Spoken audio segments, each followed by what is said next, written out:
Hey, what's up? What's up? What's up? How y'all doing? Let me make sure that I can hear myself first. All right. Okay, I can hear myself. It's all good. How you doing, Miss Cardio Queen? Nice to see you here. Nice to see you here. Before I come up here, I find myself having to go through this comment section, removing. Yeah, okay. You know these FBA bots, paid subs, and FB agents. They're going to come and flood your comment section, tethering themselves to my channel. All right. You know, this irrelevant channel. Yeah, that's the thing. If I'm nobody and I need Tariq Nasheed to get views, then why are you even here? You shouldn't even be worried about what I gotta say, right? If I'm nobody, nothing, and or if and if what I say is irrelevant, then why are y'all going so hard in doing damage control? That's the question. Why even tether yourself to my time? Wouldn't it be more of a benefit to your agenda to help me stay irrelevant? Think about it. Think about it. Because see, I don't want to attract idiots.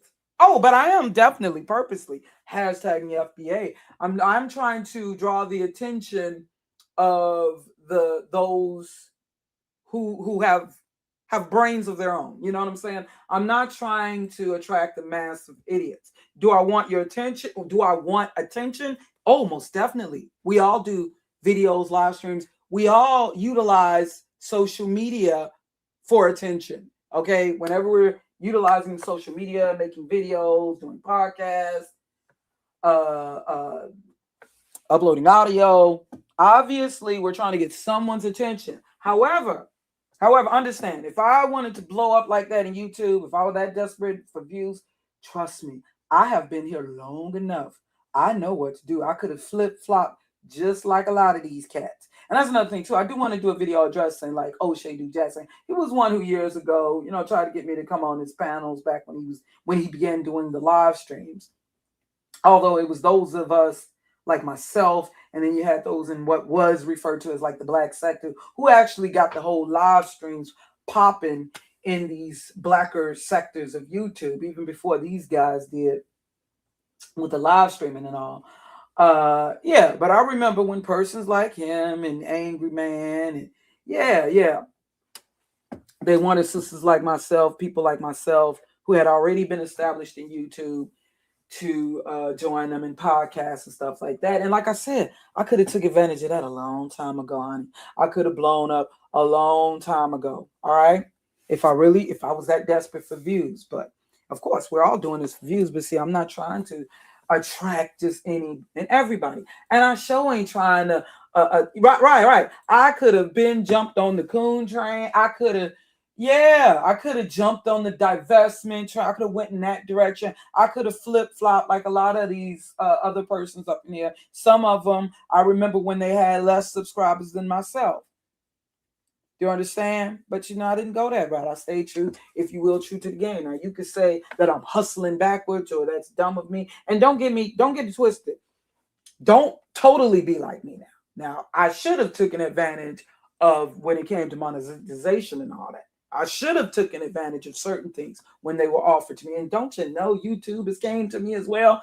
Yeah. Now there are certain things I do feel I should have took more advantage of in the past, like having my channel monetized and all that. I should have taken advantage. So don't totally be like me, because understand there's social media for years. They have been making money off of us, whether it's us beefing with each other or whatever. They have definitely, and I know, especially when I think of my music related content and all the videos I did, that definitely, from the Ancient Egypt series to the girl groups videos, that definitely brought tons of views. Y'all just don't see all these views because, you know, for one, I had to go through losing channels and all of that. But you best believe I brought over 1 million views to YouTube. Do you hear me now? Okay. I had videos that were bringing in 200,000 views alone. All right. Now I was able to do that only with about 10,000 subs, and not just the music related content either. Not just re-uploads or just, you know, but I was an actual content creator up in here. Okay. But like I said, I could have really blown up. Do you know? Do you know? But I didn't take the bag. Like some of these people call me stupid. But I do say take full advantage of social media, because you best believe they made lots of money off us. Like I said, you know, a lot of people found the easy way coming up in YouTube, starting talking about black women, for instance. Oh, they're looking at people like Tommy Sotomayor, and they're looking at him showing off his swimming pool and all that. And so, okay, if I make videos, content, and even some black women have jumped on this, talking about black women or participating in this gender crap, war and crap, I could easily blow up, or just jumping on the coon train. And like you look at the Hodge twins and everybody. Yeah. Yeah. So there are the people but you know, it's going to only last for so long. And how that's going to work out for you in the long run, when they got footage of you saying horrific things. Do you understand? How's that going to work out? Because this is only going to be for so long. Because y'all think they're going to keep lying for all y'all Negroes be up in here making all the money? And then you think you could do, and then you actually think that, okay, I can become mature now. And after I've done all this damage to my own people, now I can try to go this route. No, it's not going to happen. You're going to have to pay the piper eventually. And I've seen this happen with people. There's somebody that got out, just like I got audio of certain people up in here. There is somebody who got the receipts of something that you said back in 2015. You best believe. I couldn't believe, like, even when what happened with the Phil Advise that time, that somebody, I had put that live stream on private, like right afterward. You know, where people questioning him. He was on my panel, and they questioned Phil Advise about his wife, and he had us thinking that she was a black Latina. I had privated that live stream right after somebody, when it was the expose of his wife being Mexican, more mestizo, Caucasian leaning Mexican. Somebody had that. I was like, whoa. I had put it on private right after. Hey, how you doing, Sandflower Princess? So you best believe there's somebody, you know. I don't care if you privatize it. You know, YouTube coming at me talking about this video can't be something I did years ago on Clint Eastwood. Like things that you got on private. So you best believe somebody got that right. So it's not going to work out for you in the end. You will never be able to go thinking you can now go mainstream, thinking you can. And why would they need to use all of these black folks? Y'all thinking y'all can come up through social media and then eventually start talking. No, it's not going to really happen like that. Especially if you're going to, and I am a person of faith who believe in the Most High, and I believe that there will be judgment also. All of these people. So, but I think it's so great. See, what I did like, what I thought I saw with Phil Advise, I thought, you know, I didn't know nothing about him making content initially, calling black women hyenas. But what I did see, and I used to love what I saw with that, you know, when he got it, polished it up, stopped doing the videos, just standing in front of the curtain like I used to do, like in my bathroom. I still do. And he polished it up, got a microphone. You know, I have to give it to the brothers. You know, they come up, they present it a little more polished. I don't mean to put down the sisters, but Yeah, so I was liking what I was saying. I felt Phil was going in a positive direction. That's what I felt. Yeah, so take advantage, full advantage. And why can't you keep doing it? Why are you jumping on this whole FBA, because this is not positive, y'all. I'm telling you. What's going on right now. This is not beneficial in any sort of way. This is not about promotion of Black American pride. And now I'm really understanding why the Bible warns against pride. I'm getting a better understanding of that. I love seeing our people up in here. Like, I've been subscribed to my Froggy stuff for years. She does crafting.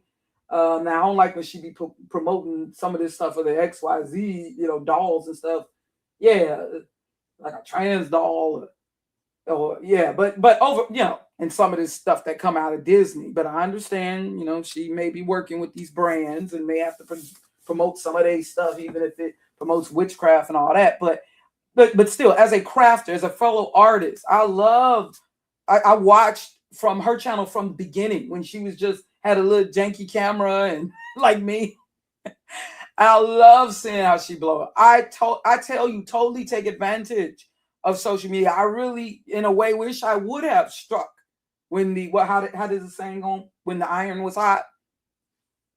Okay, so don't totally be like me now. But make sure that you're doing what you love to do and saying what you want to say. Do you understand? It's understandable that sometimes we got to get on code and we got to, we got to kind of go along with the algorithm and all that. But no, don't ever compromise yourself to a point where you're talking about, this ain't what you believe. This is not what you truly stand for. Okay. So take full advantage. As I'm telling you, all of y'all thinking y'all can come up, they don't need you, Negro. They are replacing all of us with AI. Okay? And even with some of these FBA channels, why, even with this Manosphere and Divesta stuff, why should they ain't trying to see all these Black folks, Minister Jap, all these people getting paid when they could just replace you with one voice, with one person that everybody's following, and they can replace you. I am seeing this. I just shared something where they're just totally taking people out of their own videos and replacing them with AI images, keeping the background and everything, but putting a whole nother face over it. Like there's this channel, Celebrity Underrated, where he talk about like it's kind of like Panache Report, talking about celebrities, usually musical artists, Black music artists that died with little to no fanfare, or you may have forgotten about. And I had showed y'all how this AI channel totally copying what they doing. There's somebody, they got to answer for all us up in here. And that YouTube, even though they claimed years ago they were going to crack down on this, no, it's just increased. Dark Side, how you doing?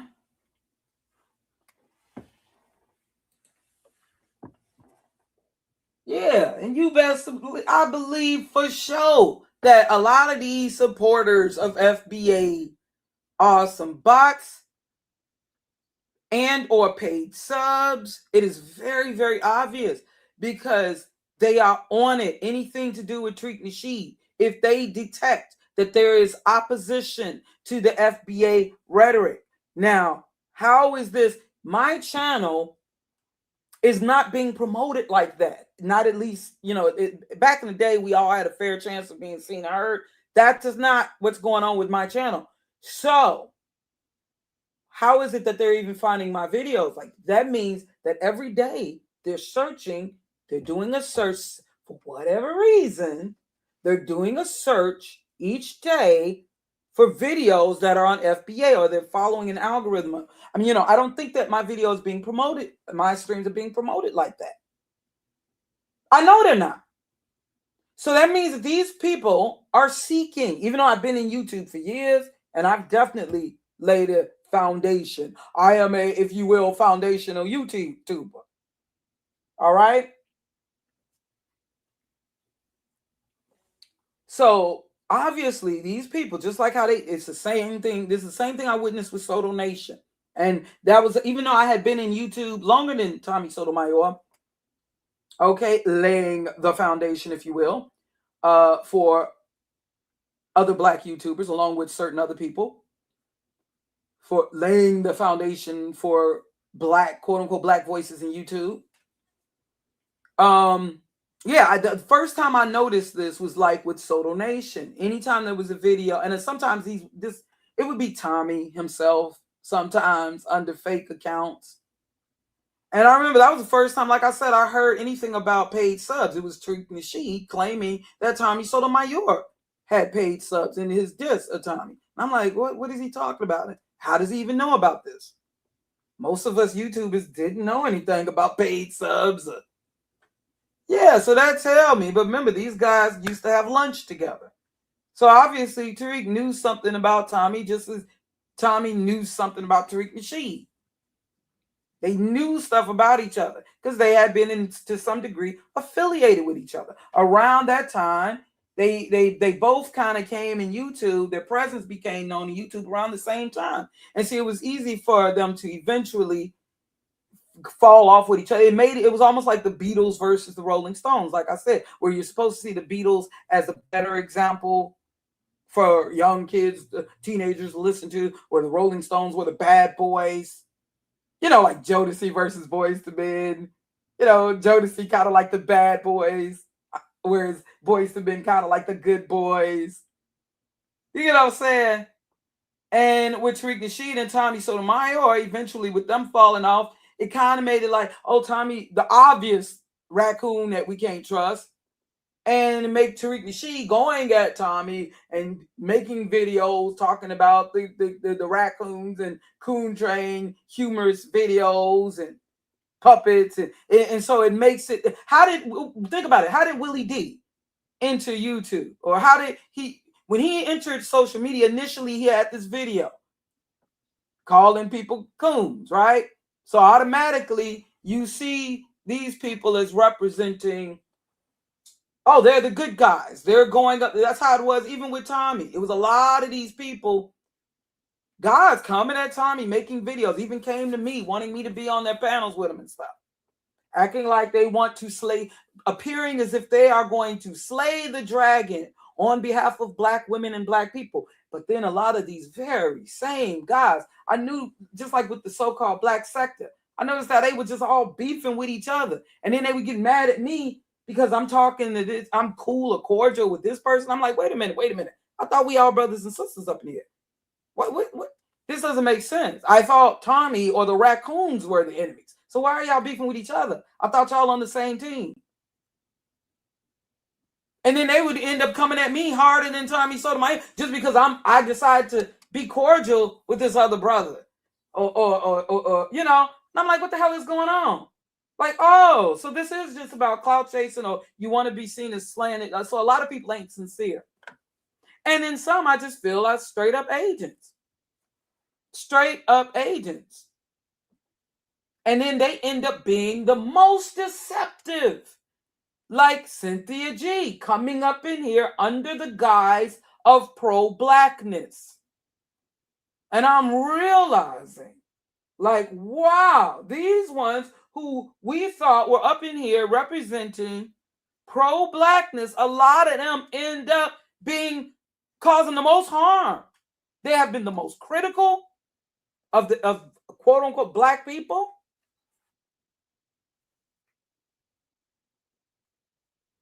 And that's messed up.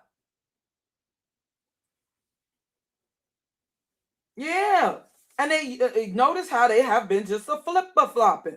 And it's not because they've had a spiritual awakening or a traumatic experience. Like I said, that's the only thing that's going to cause an adult, especially an adult that's over 30 years old. By the time you're like 25, you're pretty much set in who you are and the path that you want to go in, right? Only thing that would change that is if you have like either something really traumatic happen to you, or some sort of like spiritual, if you want to call it religious awakening. That's the only thing that would make people flip like that once you get at a certain age. So why have these people flip? Can we say that Cynthia G really had this, and I think that whole thing with that nigga with tattoos, as he used to be known as, I kind of don't believe. I think that was an excuse. Do you understand what I'm saying? Just like Tommy needing an excuse, claiming people threatened his grandma, and you find out the person who was that, Monty?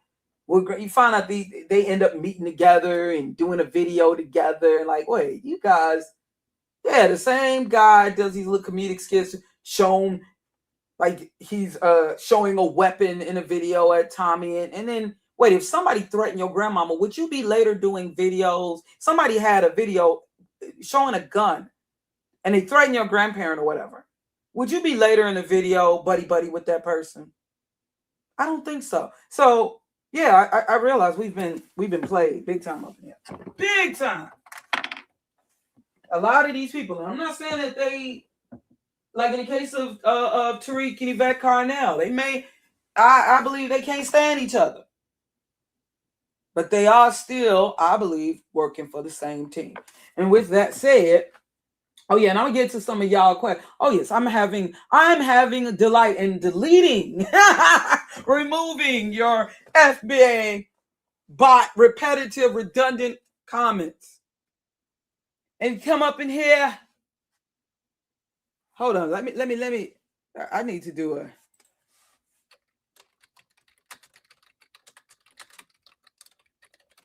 Will be removed. Let me pin this so you know right now. There you go. Now, I'm usually not the type to remove comments. You know, I don't want everybody, you know, like parrots agreeing with everything that I say. And no, I like someone to challenge me. But don't disagree. Don't be just disagreeing with me for the sake of disagreeing. Okay, don't rebel for the sake of rebelling. Okay, be because you seriously disagree with me. All right, but however, in the case of these FBA bots, you have to kind of with them, because see, the thing is, they want to flood your comment section because they want to give this impression to people who click into your video that, and it's a way of also deterring people from, like, because I know I'm one of those people. A lot of times I'll read comments before listening to a video to just see what they might be talking about, especially if it's a long video. Like, I do some rather long live streams, and I'll read the comment section, to see where it's going. And so they want, when they click into your videos, they want people to read the comments, that's going to deter them from what your message. And they want these comments. That's why they spam the comment section as a way of getting people to, deflecting. So they forget about the points that you were making. And they with the same thing over and over. So where it's to a point of it's spamming.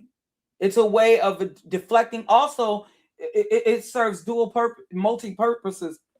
They want people, let's say if it's a person that is not from the U.S., they haven't really had real contact with Black American people. So they want to give this impression that this is what the majority of Black Americans think. And I don't care what any of y'all say. I'm on the south side of Chicago. Maybe I should do a little test. Go outside and do like just probably, see how people would react on the south side. If I were to ask people, if I were to go up to them and say, hey, what's up, my FBA brother, sister? What do you think about these tethers? And, and see if they know what the hell I'm talking about. I guarantee you, more than likely, they're not going to know what I'm talking about. Okay?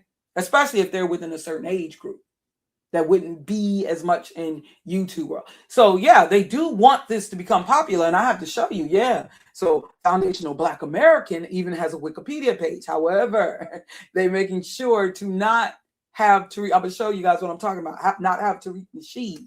Now, why is that so? Why is he so adamant to stress that he is not the leader, or his program bots? How come they are so adamant to stress that he's not the leader of FBA? And a lineage has no leader. Why do they keep feeling the need to stress that over and over? You don't even see it like that with ADOS and Yvette Carnell. And I'm going to get on that too. Yeah. But he is the main person making videos every day. He concocted the acronym, the term. Notice he can't just say, we were already calling ourselves Black American. He has to make sure us foundational Black Americans, foundational FBA, foundational. Notice he can't just say Black Americans. We were already saying that. He feels he has to stress foundational Black Americans. Do you understand? Okay? Because this is more about something else. How you doing, Mr. K? Yeah, that's a good point. You believe that there are Pan-Africanists on South African soil that are protesting against those xenophobic folks. Yeah, I'm glad that you guys have also been mentioning this to me recently. Like, yeah, what's going on with the like you say, Miss Cardio Queen, South Africans acting like FBAs. Yeah, and yeah, that's the thing. I'm wondering, is a lot of this hype, is this really a representation of your average typical South African, or could this be something that's being hyped even more so in the media, and they're making yeah, because I do believe that they want FBA to become something that we're saying, in general, outside of YouTube world. They have this Wikipedia page now. It's funny now. One of the first outside of YouTube world, one of the first mainstream persons to mention FBA, Fat Joe and Ryan Coogler. Yeah, ain't that the dude that directed Black Panther? Do you think that's a coincidence? I don't think so.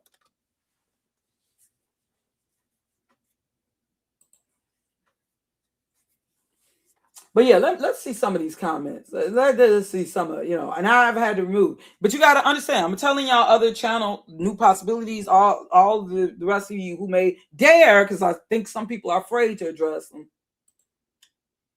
Yeah, remove, remove a lot of that. Even if they're just FBA all day. They want to spam the comments, they want people to think that this is what the majority of Black Americans are thinking. They want foreigners, especially like those outside the country, like those in the continent of Africa, to read these comments and think that this is how the majority of Black Americans are thinking.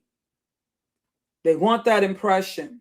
And that what I'm just saying in my video, nobody agrees with me. This is just, I am just in this small minority. That's what they want people to think. So they're going to spam your comment section. This is all a tactic of propaganda. Just like if they have you through cinema, the way they've been able to get people to smoke cigarettes. If they show the glamorous celebrities all holding cigarettes like in the early golden days of Hollywood, make you think that this is what everybody's doing, what everybody is supposed to be doing, even if they're not. You got to understand how propaganda, how it works. Yeah. Oh boy. Yeah. Oh goodness. They keep it coming. Keep it coming. Okay, let me read some of these comments. It's not about identifying. Yeah. And trust me, I'm getting rid of, like, okay, look at this foundational. They just leaving these posts. They just feel the need. Okay, you get it. Why do you need it? Why haven't I haven't seen Black Americans before this feeling the need to go and everybody comment, I'm Black American. I'm like, look at me. Now, who is this person? Yeah, and you'll notice these channels, they're like, and then they got the nerve to question my background. Okay, look at this. Now, like channels where they got like no subs, no content. Now, don't you think if they were so proud of being FBA and all of that, where they feel they got to go in any and every video stressing, then where's their content? Where is the FBA content? Where is the Black American content? What the hell? Now it appears this channel, let me see, 2021. But where's the content? Since you got to go to every channel that's about FBA, shouting to the world how proud you are to be FBA, and okay, well, where's your content? You don't seem to be represented. I see a picture here. Let me see, who is this? The face is familiar. Wait, hold on. Let the Negro fight his own battles. His problems are not mine. They're finding pictures, or they'll have a name like Jerome. Jerome Jackson, Jerome Tyrone Jackson, that Turtle, just like how they used these white trolls used to in the early days of YouTube, pretended to be Black. Nat Turner, while making videos calling Black people she-boons and porch monkeys. I remember how they used to do. But yeah, this person here. So hold on. I want to find this. I gotta see this in. Okay, who is this? This is what they got as a. All right. This is what they got. Let the Negro fight his own battles. His problems are not mine. I don't want to ally with him. Okay. The Mexican American president, LULAC, who is this? Feliz, 1956 through 1960.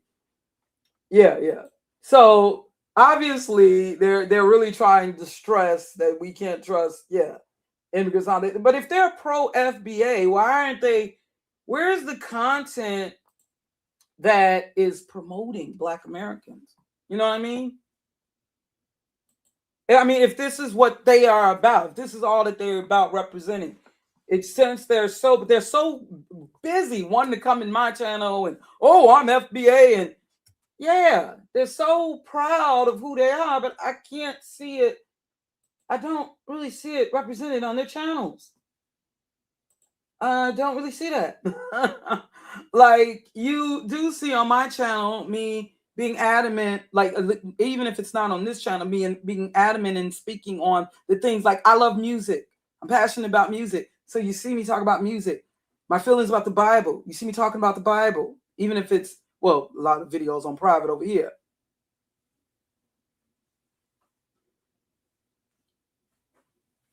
You can tell the things that I'm passionate about. And you can, the things obviously I disagree with. You have no idea of what they're passionate about. Only thing that they seem passionate about is tethers. Those who they refer to as tethers. That's all they're passionate about, is talking about the tethers. Negative talk about the tethers. There's nothing that is so let me get rid of, since you are not sincere, and I'm going to get rid of your comment because you're not sincere, dear. You don't represent. Where's your content? You ain't representing jack. Goodbye. Okay, so someone said it's not about identifying with the term FBA. The term is the result of people who identify with being, the term is Tariq Nasheed, being ancestrally Black. You are already calling yourself Black American. Okay, that was already on the census. African American families are foundational to the United States. That's it. That's all. Some people have a history that goes back further than the Civil War. Some people have some people have a history that goes back before the formation of the country. This is not hard to understand, that people have different identities but relate to each other and don't believe all the same. Yeah, I'm sorry, but no shit, Sherlock. But like I said, of course, you didn't listen to the video. That's not the point that I'm making. And I said, regardless, and if what you say is the true intention behind the term, okay, if this is truly all that it's about, let's say if it says all it's about, okay, they're saying it's not about identifying with the term FBA. The term is the result of people who identify with being ancestrally Black Americans. African American families are foundational to the United States. That's it. That's all. Some people have a history that goes back further than the Civil War. Some people have a history that goes back before the formation of the country. This is not hard to understand, that people have different identities, but I don't need Tariq Nasheed to tell me that we're different, okay?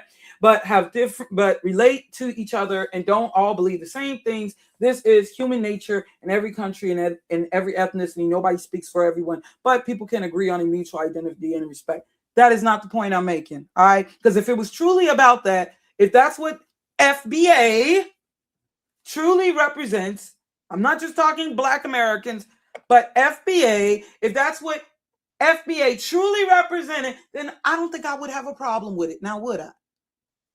Why would I have a problem with what you're saying here? Let's cut the shit, okay? Cut the shit.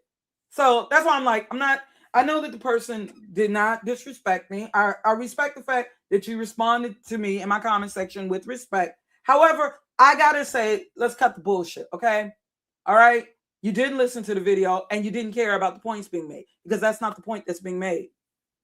And I said, but let's play along. If what you're saying, this person is saying, is the true intention behind the term, then why am I not seeing videos and posts being made by these FBA presenting channels that promote Black American achievements, accomplishments, etc.? All right. And I said, I'm going to do a live stream right now addressing how FBA was trademarked. Okay. And Terrence, I'm so sorry I accidentally posted to you. When actually, he's kind of taking all these FBA, they're fake outrage. Terrence Liebird 8655 posted here. There are zero artifacts of so-called FBAs being from this America. Okay, yeah. He's okay. I get what he's saying. Like, where is Tariq Nasheed? And I'm not going to check. I'm not supporting anything any longer that is Tariq Nasheed. I'm not going to be checking out the hidden history. Y'all could just hit me up, those who may check out read more recent hidden colors that he claimed he's. But just let me know, will he be presenting any real evidence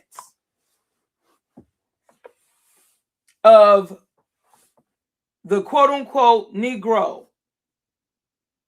I'm not talking just melanated people, because everybody on every continent, people were melanated. I'm not talking about people who just happen to have darker skin, but evidence of what they would have anthropologically categorized as Negro or Negroid. Okay? In those who would more than likely be in the E haplogroups. In the E, that's Y DNA haplogroups. The E or the E haplogroup, Y DNA haplogroup, or L mtDNA haplogroup. Okay, anthropologically speaking, those who would have been categorized as Negroid. I know that those are outdated anthropological terms, but he needs to present clear evidence. Now, I know that there were travelers, explorers, okay, who had discovered the New World, what it was referred to as the New World, would be, the Americas, North and South America. I know that there were black, quote unquote black, Negro even travelers. I know about that. Like when we speak on the Moors of Iberia. And I know that they would have been racially categorized, not just as black and melanated, but as Negro even. But I'm talking about where there were settlements and civilizations of these people, not just travelers, people coming here for trade or whatever. I'm talking about straight up civilizations. Okay. Yeah. So he says there are zero artifacts of so-called FBAs being from this America. The fossil of a black woman. Okay, they're talking about the Lucia woman that was dated from over 10,000 years ago. Even though I don't totally trust a lot of the carbon dating and potassium argon dating, only to a certain extent, but I get it. The fossil of a black woman was dated over that, I'll just say thousands of years ago. That was found in South America. Right? That talking about the Lucia woman. Exactly. That's the point I was making. Why is he making claims? Because remember, he would say that's a totally different continent. South, it is part of the Americas. But Lucia woman, that was found in South America. I'm sorry, y'all. South America. He will say that like someone from Brazil, he will, even though he had a good time in Brazil, he loved the women of Brazil, obviously, but he will say today that someone who is, even an Afro-Brazilian, and he was with the Caucasian Brazilians, but he would say that they were tethered. Would he not? Would he not call people, even of the West Indies? Has he not been referring to them as tethers, almost as if they were not descendants of those enslaved in the Americas? So don't try to claim them. Okay. Yeah, like he said, the fossil, Lucia woman, that was found in South America. South America. Just like with the Olmec heads, that's Mexico, outside of what is now the United States, right? There is no records of the Europeans enslaving black people here in the continental USA. And I believe that they're saying, before what he claims is the history. Yeah, before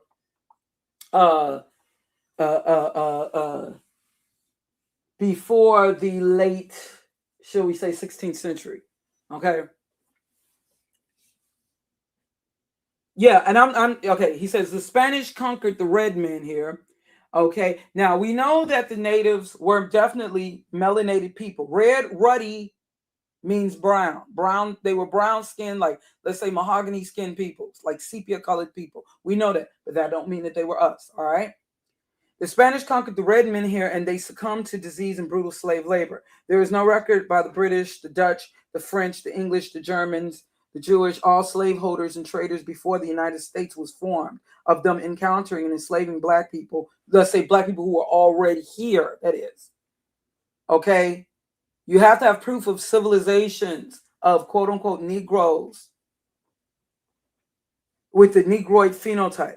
And if they were black people here, why isn't there a record of them in an armed struggle with the Europeans? Right. Right.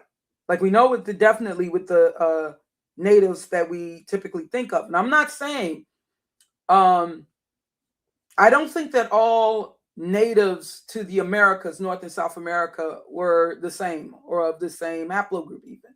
Okay, because I do believe that there were those. I do believe in the theory of crossing the Bering Strait, and there's also DNA evidence that can back that up.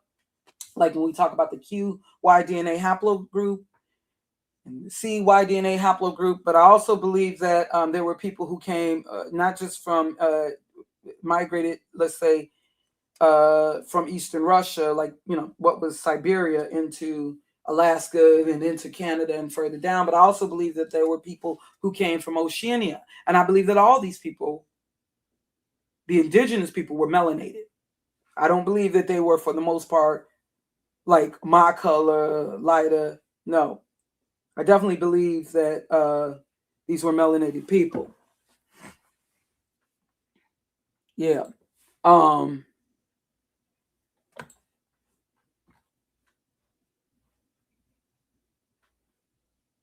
Let me see.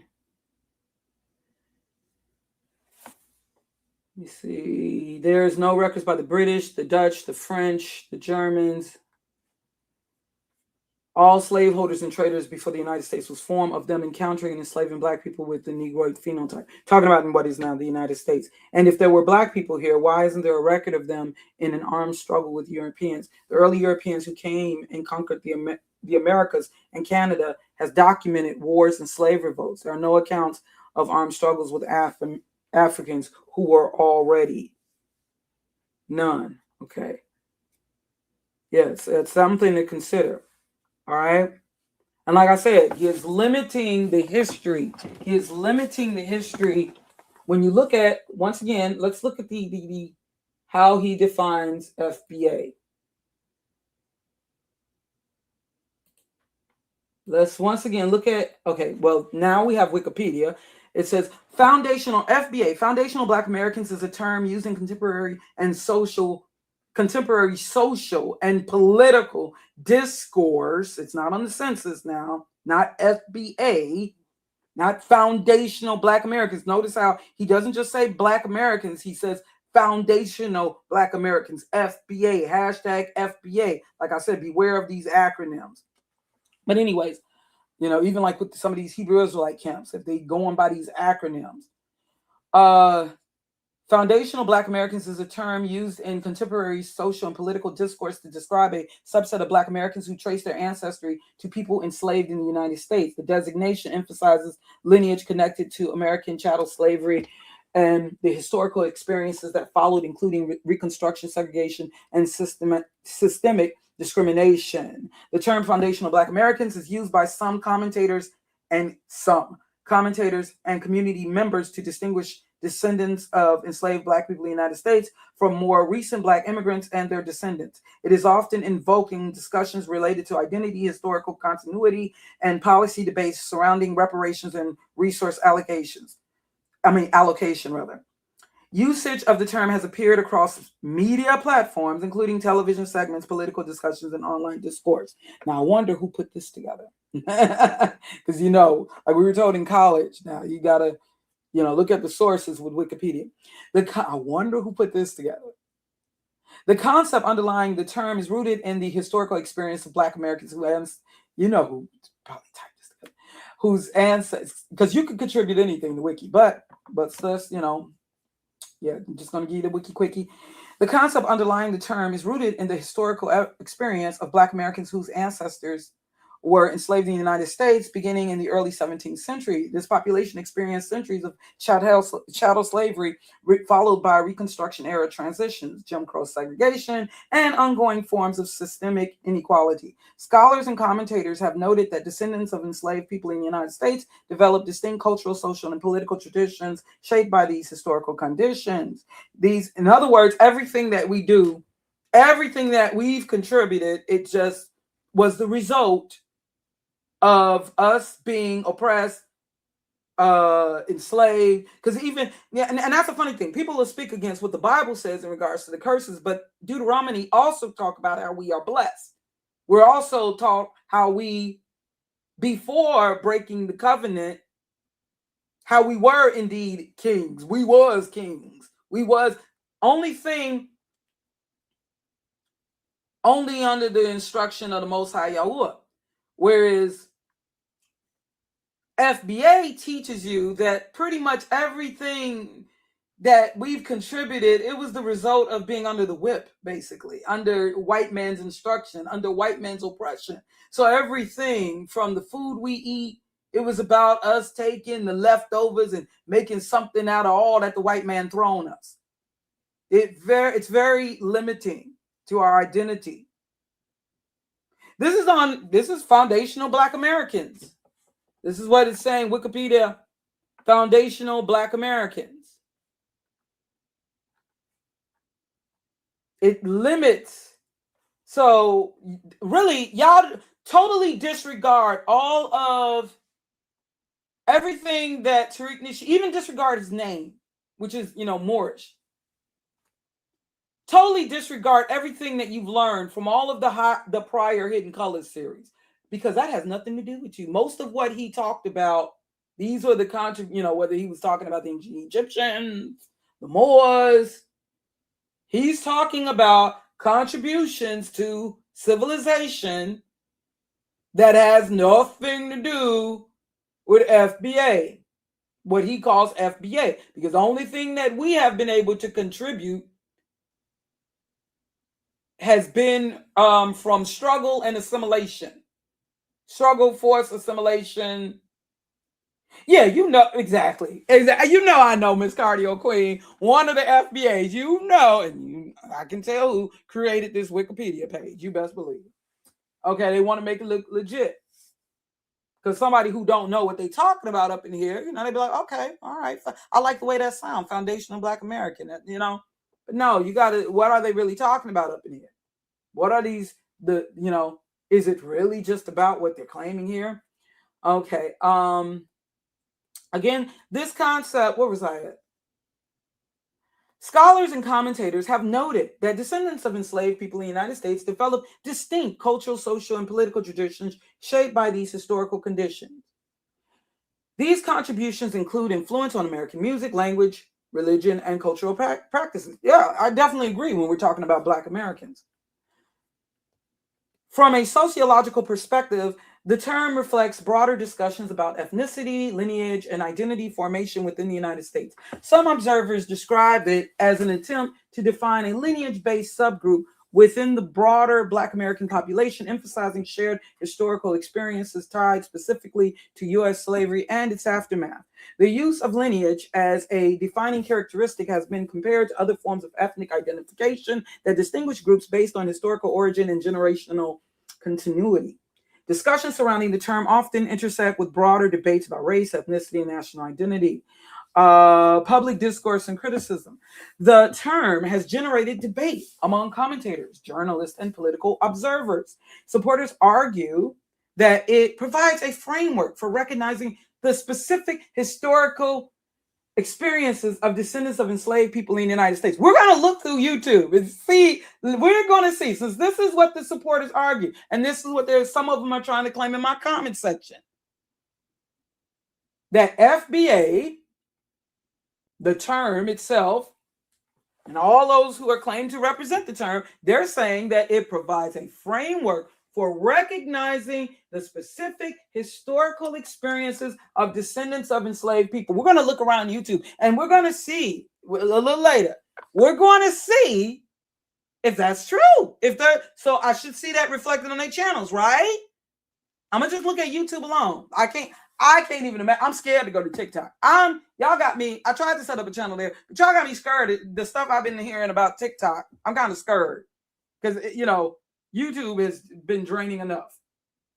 I'm already need to divorce YouTube. I'm already been caught up in YouTube for years, so I'm scared to get started with TikTok. Especially with this younger generation. No offense. All right. But yeah, they're claiming the FBA supporters argue that it provides the term FBA provides a framework for recognizing the specific historical experiences of descendants of enslaved people in the United States, particularly in discussions related to reparations, representation, and social equity. Okay, we'll see. We shall see if that's what they, if this is really what, FBA has been representing and what it's, been causing us to, consider. All right, critics like myself, since they're, speaking for me, have raised concerns about the term's implications. No, it ain't just the term. The term's implications, arguing that it may contribute to divisions within the broader Black population or oversimplify complex histories of migration and identity. Media coverage has also linked discussions of the term to broader issues such as misinformation, political discourse, and identity debates in digital spaces. So let's see who's on the right side of things. So they give you, these are the references, as you can see here. Ebony, News One, this is what they claim, even though I'm not a fool, who contributed to much of this little piece here on FBA. All right. Fat Joe, Ebony, if I say in C-SPAN, user clip, foundational Black Americans. Okay. And Coulter comments on Kamala Harris and race. Okay. Fat Joe sparks debate over terminology. Mm-hmm. Interesting, the references that this article comes from. But let's go to this site, official. Oh, have you noticed something left out? What's missing? What's missing? Where's Tariq Nasheed's name? Seems like they purposely want you to, because it's almost like Tariq know he's going to have to move on. Why is there no responsibility? Hold on. What is missing here? Tariq Nasheed's name. Why is he not mentioned here? And it says here, the article is missing information. The article is missing information about Tariq Nasheed's relationship with this term. Okay. It says, please expand the article to include, somebody put in here, please expand the article to include this information. So somebody, because you can add to Wikipedia. So somebody added here, the article is missing information about Tariq Nasheed's relationship with this term. So they say, please explain the article to include this information. Further details may exist on the talk page. What's the talk page? What's this? Oh, okay. Okay, that's nothing. Okay, I mean, let me click, see what they talk about. How interesting. Just like with this here. Now, this was put up a couple years ago, I believe, even though there may have been changes. And look, you see this is the official FBA.com. Now, who do you believe put this together? See, you see, Black people look like a photo from the early days of photography, perhaps late 19th, early 20th century photo. Look like Edwardian era of fashion. Edwardian being, Western world influenced. Even though these Black people look very lovely here, but you could see that there has been obvious assimilation. Now, do you believe that this is how they were dressing? And no, I'm not going for some stereotype on how we were running around, but I'm just saying, I'm not saying like we were running around naked or anything like that. Of course, I'm not saying that. I'm saying, because, and understand, I'm a person who took up fashion design and all that, so I know about fat textiles, all right? Okay, and our people have known about fabrics going back to the earlier natural fabric of linen out of North Africa, particularly the land of Ham. So I know we know all about textiles and fabrics and working and weaving with fabrics and all of that. I'm just saying this style here, this particular style, is very much Western world influenced. Okay, so yeah. And it says here, official FBA.com, foundational Black Americans, FBA, are the proud descendants of the Black men and women who endured and survived one of the greatest atrocities in human history, American slavery. These resilient ancestors built the United States from the ground up, laying the foundation for the nation's economic, political, and cultural development. However, the rich history of FBA did not begin in 1619 with the arrival of enslaved Black people in Virginia. It began nearly a century earlier. In 1526, Spanish, remember now, Iberia, because remember when he was talking about in regards to the Jews of Iberia and, the Moors and the Jews, and even though now he want to act like he doesn't know what, those of us, the Black Hebrew Israelites, he want to act like he don't know what we were talking about, like we don't know what we're talking about. But yeah, in 1526, Spanish colonizer Lucas Vasquez de Ayllón brought the first documented enslaved Black people to the shores of what is now the South Carolina and Georgia coastline. Okay, so he's saying 1526. The claim is so is he limiting the history and the contribution to enslaved Black people? And I'm not saying that we should not recognize their contribution, but isn't the claim, is not the claim that we've always been here? And okay, so where's the evidence of the civilizations? I'm not talking about people here. I'm not even just talking about travelers. I'm talking about the civilization and what is now the United States, not Mexico, not South America, not the West Indies. Contributions. I'm talking about civilizations. Like I know being a Chicagoan, okay, I know that DuSable, was the first settler. This is what we have been taught as a Chicagoan, that the first settler was not a white man. Now some hold on, give me a second.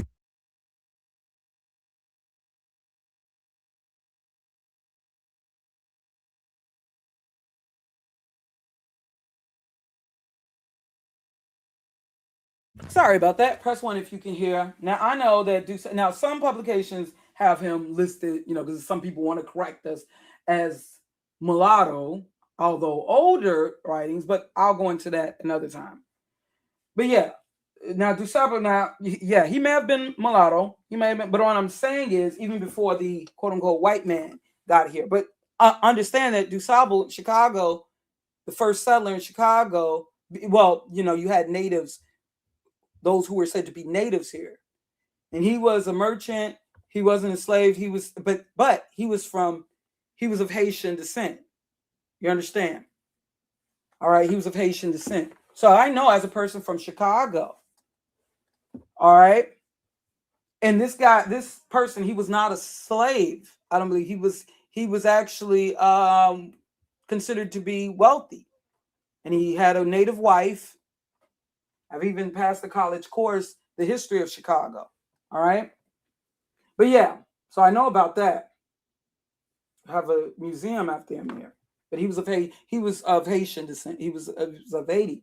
But yeah, okay. So it says, all right, they're saying in 1526, enslaved Black people were brought to the shores of what is now South Carolina and the Georgia coastline. Shortly after their arrival, these enslaved Black people courageously revolted against their captors, leading to the collapse of the Spanish settlement. The surviving Spaniards retreated to the Caribbean, this is what they claim, leaving behind the liberated Black people. These freed Black people integrated with local natives, Native American societies, marking a pivotal and often overlooked chapter in the lineage and cultural evolution of foundational Black Americans. Since that defining moment in 1526, the culture and identity of foundational Black Americans have been deeply rooted in building resilience, resistance, and an unwavering fight for justice. This spirit of perseverance and ingenuity has shaped every aspect of American society, from infrastructure and agriculture to music, art, and political activism. FBA are an exceptional people whose enduring legacy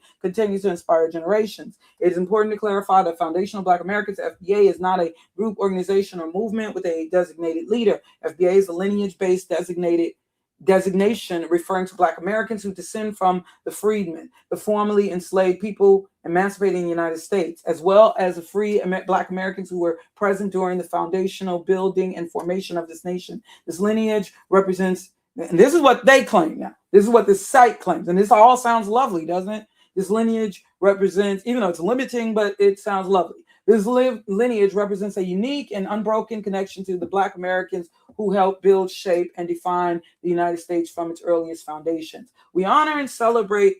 Let's see if FBA really beyond what it claims at this site. Let's see if FBA truly honor and celebrate the rich history, cultural contributions, and unyielding strength of foundational Black Americans. This recognition is not only a tribute to our ancestors, but also a commitment to preserving and advancing the legacy they established. All right. Oh, and don't forget about the merchandise. Don't forget about the merchandise. Now, who concocted this? Now, this is said to be the official FBA.com. This is official FBA.com. So this would be the site, right? This would be the primary. Who came up with this? Okay, this all looks lovely, doesn't it? It all looks lovely.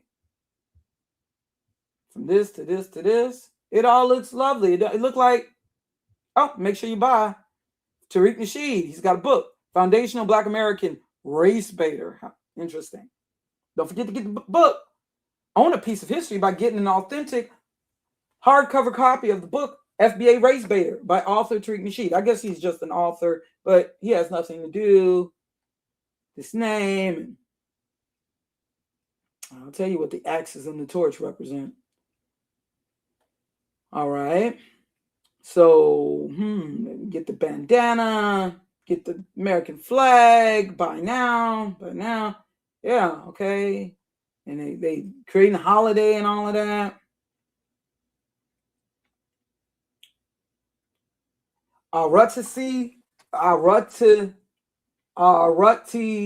Susi is a holiday that's making holidays and everything. But no, this ain't about Tariq Nasheed. This ain't about Tariq Nasheed.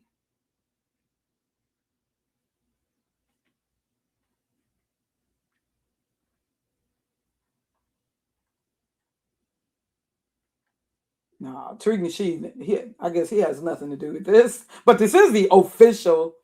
And now, yeah, copyright 2026, Foundational Black Americans. This ain't got nothing to do with Tariq Nasheed.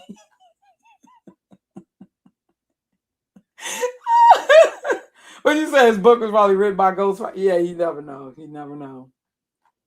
But let them tell it, Tariq Nasheed is not the leader. Don't forget the merchandise now. But yeah, that all sounds lovely.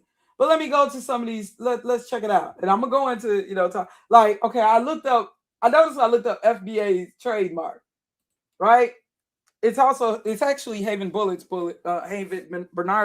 video that got me. I used to know him as Haven Bullets up on YouTube, but that got me kind of looking at this more. Also, I remember Morris World TV had also brought out the receipts. And I'm going to that for a minute. But I noticed when I typed in FBA's trade, bam, what are the first videos to come up? All the FBA, these little FBA channels. Like, it looked like somebody doing major damage control. And I noticed the videos are mostly from 3 months ago. Because I think it was about 3 months ago when Morris World TV was addressing that. So it looked like, they had to do some damage control here. Let's see. Okay, remember what we read. Hold on. Let me move this over here. Let me move this tab over here. Because remember what we read. Oh yeah, but let's see what they may have to say. One of these channels, what they got to say on this idea of being trademarked. But no, you know what? Even before I go into that, let's say, why don't we just examine these channels? If you know, let's examine. Hold on. Give me a sec. Where was I? I'm lost. I am lost. Okay. Yeah. Why don't we go to some of these channels? Like, okay. Okay, so Black Facts and News. I see the flag. Let's check out these channels. Because remember what they said. I want us to definitely remember they said that I want to really see if they represent what they say. They're saying that, remember when they said, all right, they say that those who support FBA, the term, that the supporters argued that FBA provides a framework for recognizing the specific historical experiences of descendants of enslaved people in the United States, particularly in discussions related to reparations, representation, and social equity. So let's see if that's what the FBA focus on, with at least with some of these channels, since you know, right? Okay, so I expect to see some videos on Black Pride, and let's go to this, since they want to do the damage control, the Blacks News and Facts. Let me check out this channel here. Okay, yeah, the red, white, and blue, very, very patriotic. Ain't got reparations yet, but we repping the red, white, and blue now. No longer the red, black, and green. Yeah. All right. Let's see what these videos. Okay, let me see. It says, welcome to FBA News and Updates, your trusted source. We should trust the source for real stories, raw truth, and relevant knowledge across the global Black experience. All right. Okay. You know, hidden history and buried legacies. Understand, this is my first time clicking into this channel here. So I'm being totally fair with you guys. Okay. Facts over feelings, a song. Okay. Okay, hold on. Let me see. Are there any live videos? This is a real person. Will I see a real person in here talking? Oh wait, I have been to this channel. This was the channel. Yeah, wait. Did they change the name of this channel? This was that same channel that was talking. Hold on. Did they just hold the hell on? Wait a second. Let me go to my community tab. Is this that same channel? Hold on. Because I got the. No, it's for real. I'm trying to be fair. And is this that same channel that made the and they didn't change the name, because I can see it looked like I clicked in that video. Hold on, let me find that video. The channel was FBA News and Updates. Godfrey chimps out on an FBA woman. That was the name of the channel, FBA News and Updates. Did they just change the name of this channel? Because I think I see the same. Hold on. Did they just doing something slick and change the name of the channel? Now it's Blacks News and Facts. Welcome to FBA News. Why'd they just change the name of the channel? y'all think y'all slick. This is that same channel, y'all. Hold the phone. Yeah, that had the Godfrey chimps out. And he knew he had to put chimp. He knew that he was saying something derogatory and this is a slur. That's why he put chimps with 2 eyes. But you notice he ain't changed it. The video. Godfrey. This is that same channel using that racist, term referring to, why would he be chipping out? He couldn't even say it.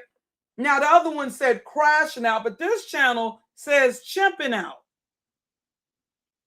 Making, and I've done videos in debunking the theories of evolution, explaining to you why we really shouldn't be referring to each other as primates, animal primates like that.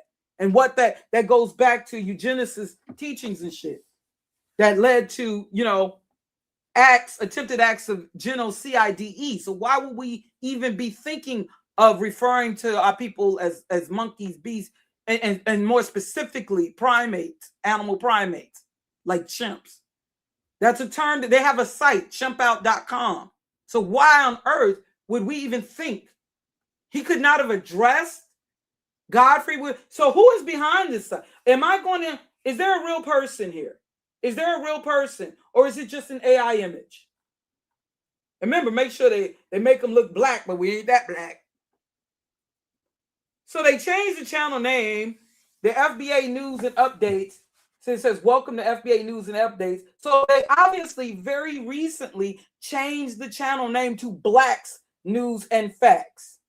So this is a real person. Okay, well, okay, let me see. Hold on. Why'd they feel the need to more recently change the channel name? And even if it is, yeah, obviously there's got to be somebody operating, but okay. These are your people, Tariq. This is, and come on, let's not even go there with the Sperling guy. Let's not even go there. Didn't he have a music video? Yeah, you find out a lot of these guys tried to do music or whatever. And at first, I was like, well, what's wrong with that? I like music. But I see that he's a lawyer, musician. Who are these people? Who are y'all? Y'all all seem to know each other. Look at this. What happened to Ibrahim Traore? Is it, you see? Do you not see the propaganda here? Look at making mockery of Ibrahim Traore. But oh wait. Yeah, while y'all are laughing along with Tucker Carlson.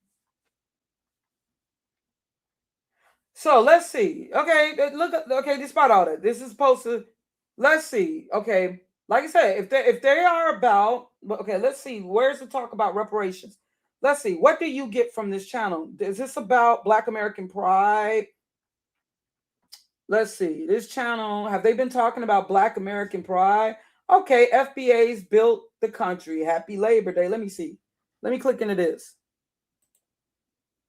It's the working class. And let's get a real rating for people that really matter. Okay, I'm just trying to see a real person because I remember one time it was with Jessica and I happened to be doing a live stream. And the Jessica X-Files, somebody had told me they hear me on her program, but thank goodness I happened to do a live stream and I still got that live stream. And it was like somebody that sounded like me. It was really, really weird. I got a rather distinct voice.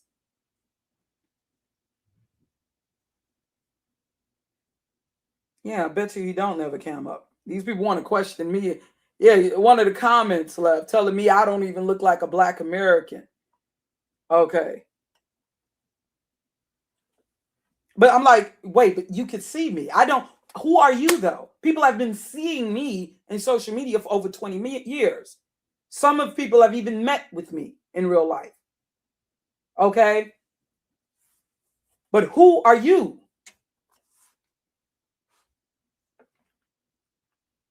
Hey, Uzua TV. Okay. So maybe they're talking about something positive here. Maybe maybe here, I don't know what wearing clean FBAs don't eat mud pies and okay, freeloading leaching parasites. By going by the comment section, I seriously doubt that they're focusing on the greatness of Black Americans. I really doubt that. I seriously doubt that. Eating mud pies, African with no brain, a tether agent.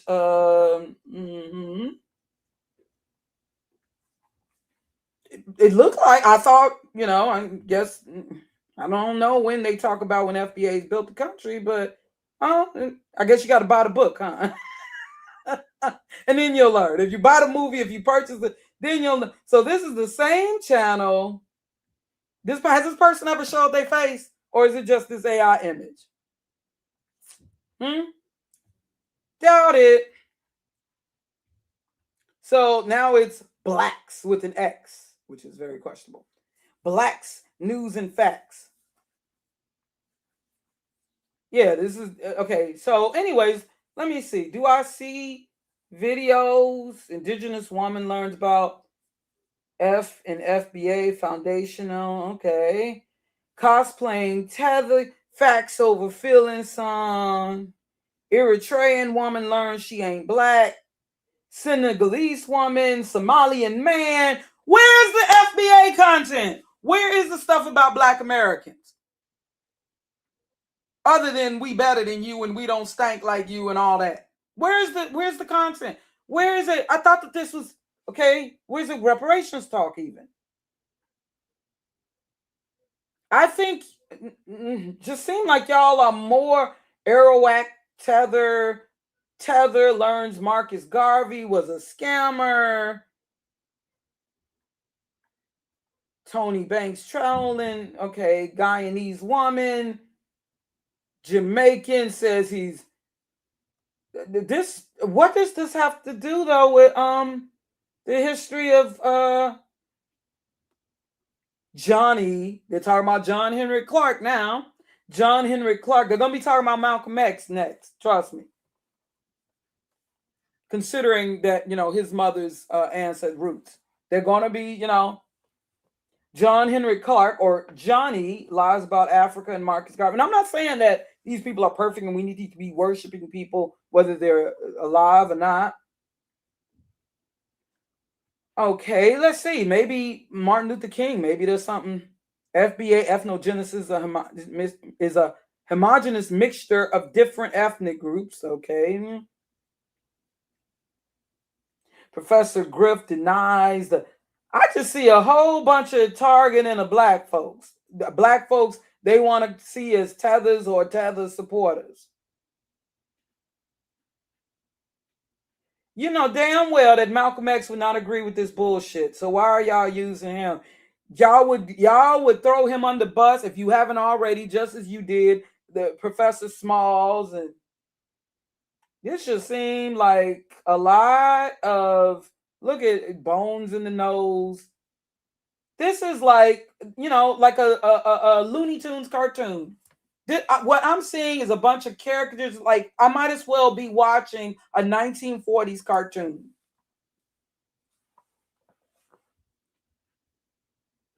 Lisa Cabrera been questionable. I'm just keeping it real. Because what was crazy is that like the way she had flipped on Sister Radical, even though I learned about Lisa Cabrera through Sister Radical channel. And I remember when I reminded her of that. When she was mad at Sister Radical for pointing that out with Phil Advise. And for whatever reason, she felt that. I just tell me a lot of these people are connected with each other. They know each other.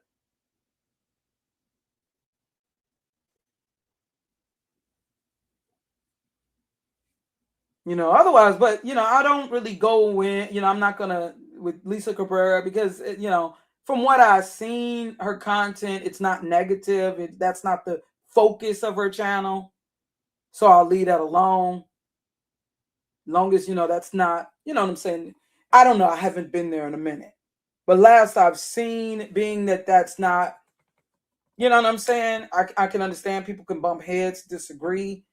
But it was very questionable the way that she kind of did that with, and so I remember when I posted to her, I learned about your channel through the Radical Sister. She was promoting you. That's why I had subscribed to you. I just felt that was kind of, somebody, but hey, I understand people disagreeing, but it's just what she said. I don't expect we could be cool with each other and still disagree with each other, but there's a certain point when, yeah, it's like, okay, you want to mention someone's marriage or something like that. That was kind of shady. I ain't like that.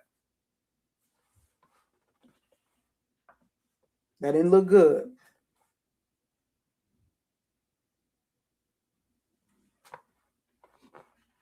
It's one, you can support your friends, but it's especially when, yeah, but this is basically like, okay, so where is this is just basically, what is this? Ann Coulter, Donald Trump, FBA foundational and built the USA. Okay, what's this? I'm curious. That the Let me speed it up just in case. Fair use, fair use. Entire purpose of affirmative action, set-asides, civil rights laws, laws that limit constitutional rights to freedom of contract, freedom of association, all of that was to make up for the legacy of slavery and Jim Crow. So unless these benefits are going to, roughly defined, foundational Black Americans, the descendants of American slaves. That ain't telling y'all. Whoa. Oh, hell no. If that, hey, TV, if that ain't telling y'all. Now, notice she didn't just say Black Americans. We know what she would mean by Black Americans. She made sure to say foundational Black Americans. If that don't tell you. And why, when has Ann Coulter ever gave a damn? If that don't tell you these people are linked, this is some right-wing political ish going on. And it ain't for no reparations.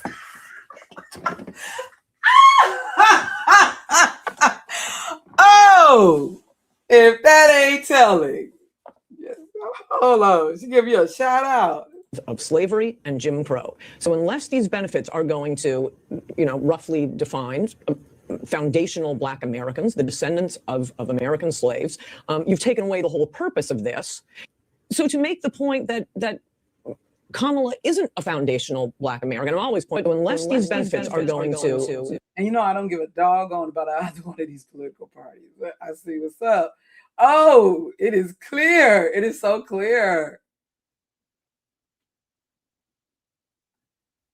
Yeah, of course, people are going to be on the right side when convenient for their agenda. This ain't got nothing to do with being on the right side for us. This has nothing to do. This will never be about reparations for us. So, Ann Coulter, don't fool me. Roughly defined, foundational Black Americans, the descendants of American slaves. African Americans built this nation. We built this nation. Right on, Trump. You're just starting to get real. Wait, remember though, you can't say African no more. Remember that. That was, that was years ago. He knows now to say foundational Black Americans. Credit for that. Okay, I don't know if you know that. You're just starting to you built the nation. We all built it, but you were such a massive part of it. Right on, Trump. Let me see the comments. Oh yeah, they high-fiving. Now, where did this channel come from? Where did this is the same channel talking about how Godfrey's chimping out. Yeah, I noticed they just changed the channel name recently. Interesting. The Blacks News and Facts. But this is that same channel. This is the same channel, but and I noticed they're doing major damage control. So as you can see on the channel, you didn't see really anything that was, and there's no pursuit of reparations, because then that would be more of their focus. Instead of focusing on tethers, they would be focusing. And in fact, they would be, instead of worrying about Democrats, and they would be focused on those who are actually more so in positions of power to help in obtaining.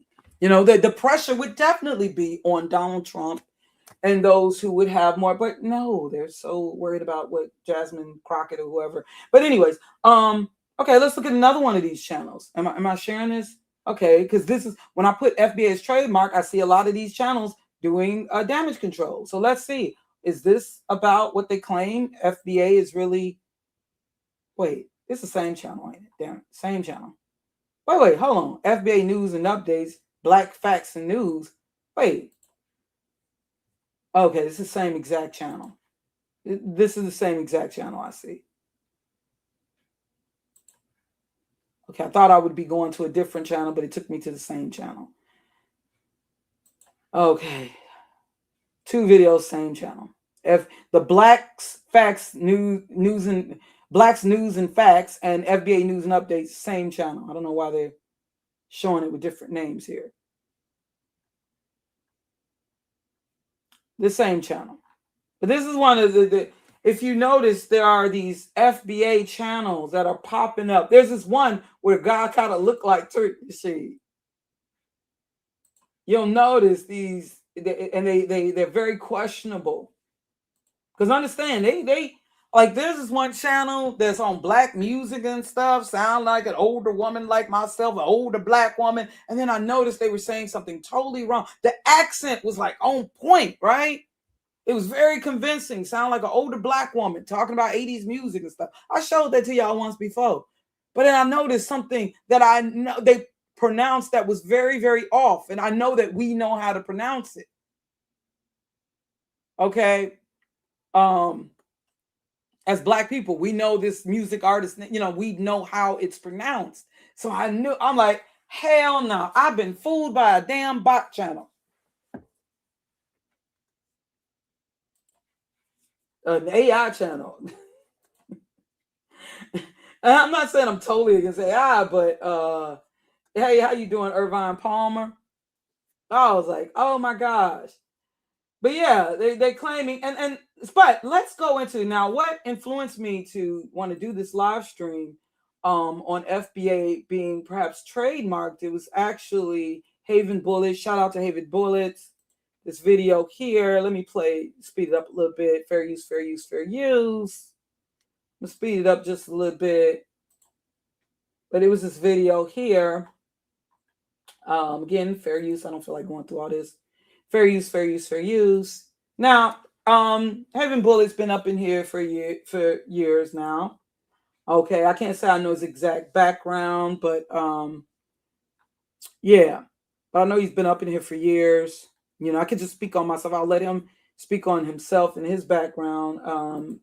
But I pretty knew of his channel. I just knew him as Haven Bullets. And also, I know that Moorish World TV also had, or AKA Taharka Bay, also had showed some receipts on FBA being trademarked. Now, I remember some years ago, the whole thing with Michi X. Let me see if I can find that, where she was.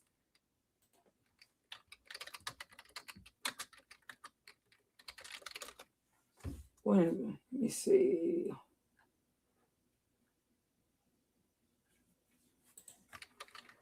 Like she now owns the trademark or whatever. Yeah, that was like, what was that, like 4 years ago? Now, why would they? And that's kind of odd. And I felt that was odd then. Like what? Trademark? Like, say what? And I felt that was kind of odd. Like, why would there even be a need for a trademark? But let's see if there's some truth. Going back to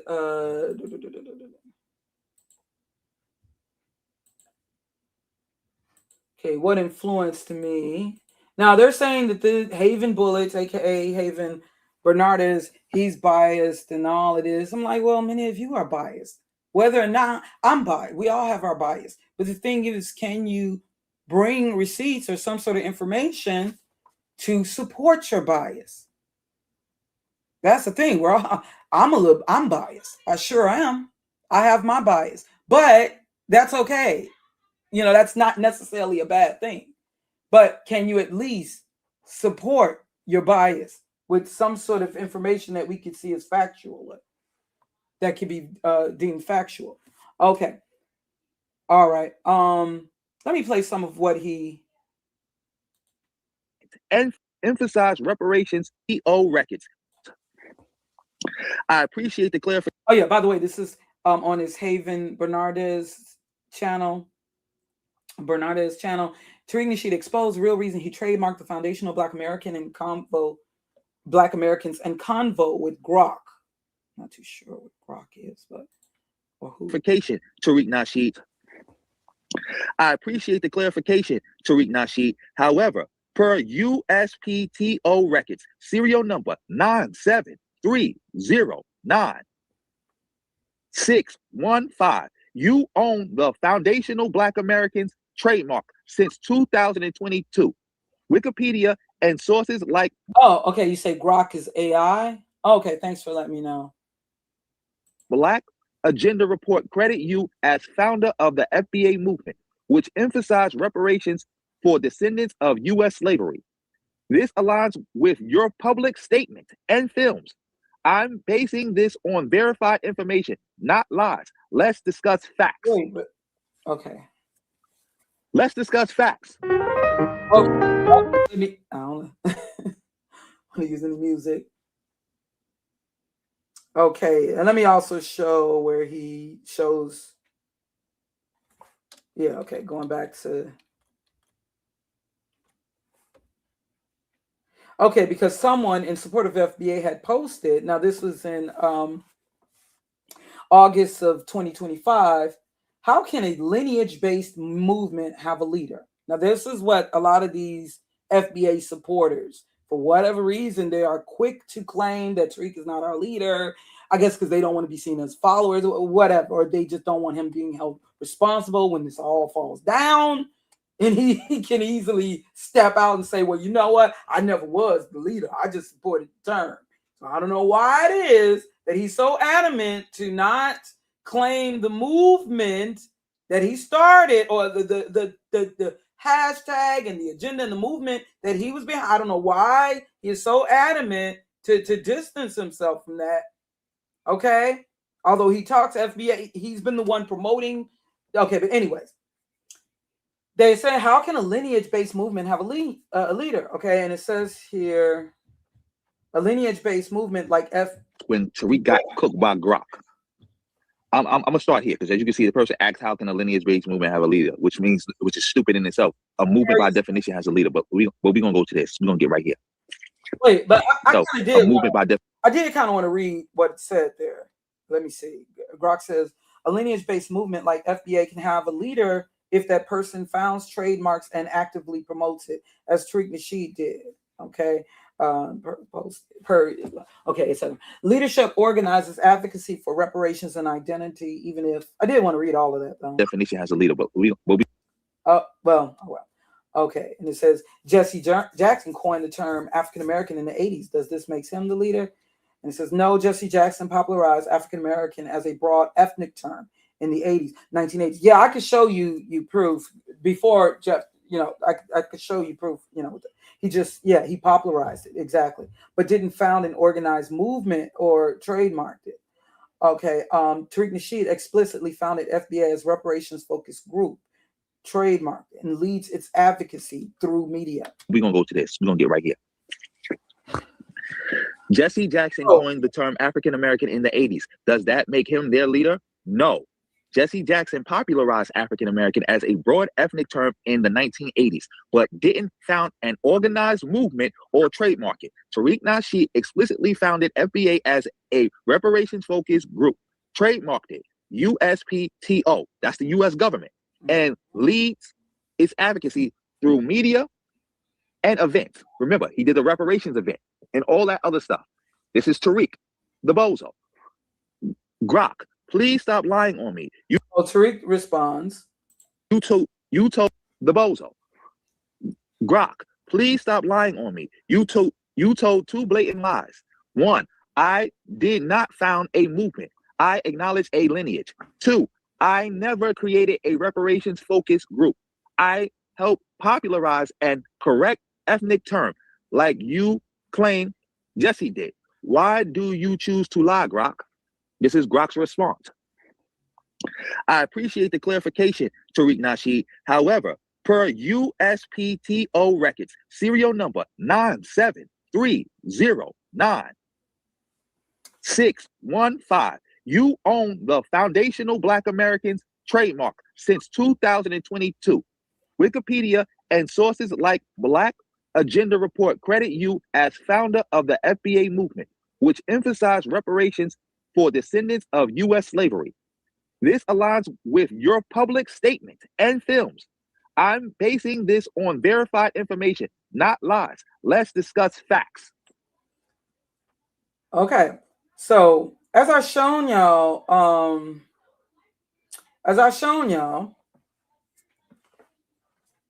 right, and you can check out the rest of this video yourself. Let me, see if I can post the link. Copy. If you want to check out the rest for yourself.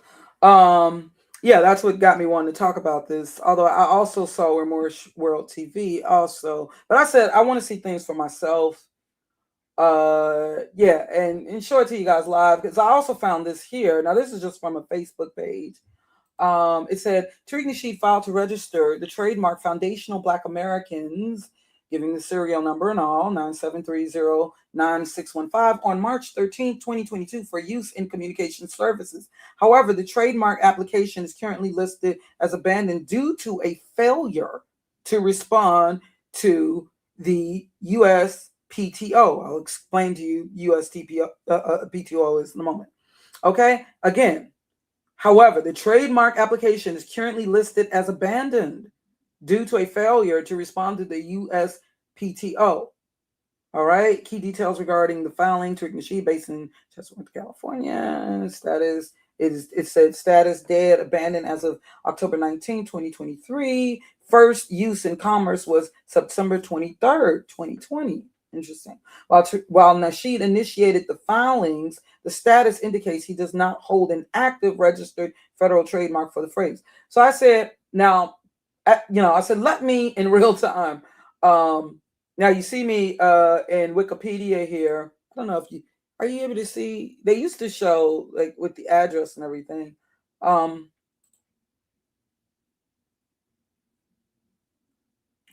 Yeah.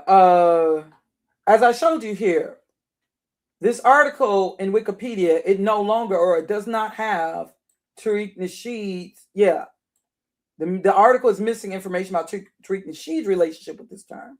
Okay, so obviously, just like even at the site, even though you see the merchandise that I believe is concocted by Tariq Nasheed, even at the foundational, the official FBA site, although it is promoting Tariq Nasheed's merchandise, products, Tariq Nasheed is not really mentioned. Okay. Okay, but let me see. So I said, now again, it said that the trademark application is currently listed as abandoned. Yeah, okay. Again, it said that Tariq Nasheed filed to register the trademark Foundational Black Americans on March 13, 2022 for use in communications services. However, the trademark application is currently listed as abandoned due to a failure to respond to the USPTO. Now, what is the USPTO? Just for the knowing, this is USPTO.gov. This is a .gov site. Okay, and USPTO is for the United States Patent and Trademark Office. Okay, so this is a legit site. Also, I have Norton Security that can confirm that this is a legit site. All right, this is a .gov site, the United States Patent and Trademark Office. Okay, all right, and just for the knowing, why don't we get an explanation? What is a trademark? All right, a trademark can be any word, phrase, symbol, design, or a combination of these things that identifies your goods or services. It's how, I'm sorry, I'm reading too fast. A trademark can be any word, phrase, symbol, design, or a combination of these things that identifies your goods or services. It's how customers recognize you in the marketplace and distinguish you from your competitors. The word trademark can refer to both trademarks and service marks. A trademark is used for goods, while a service mark is used for services.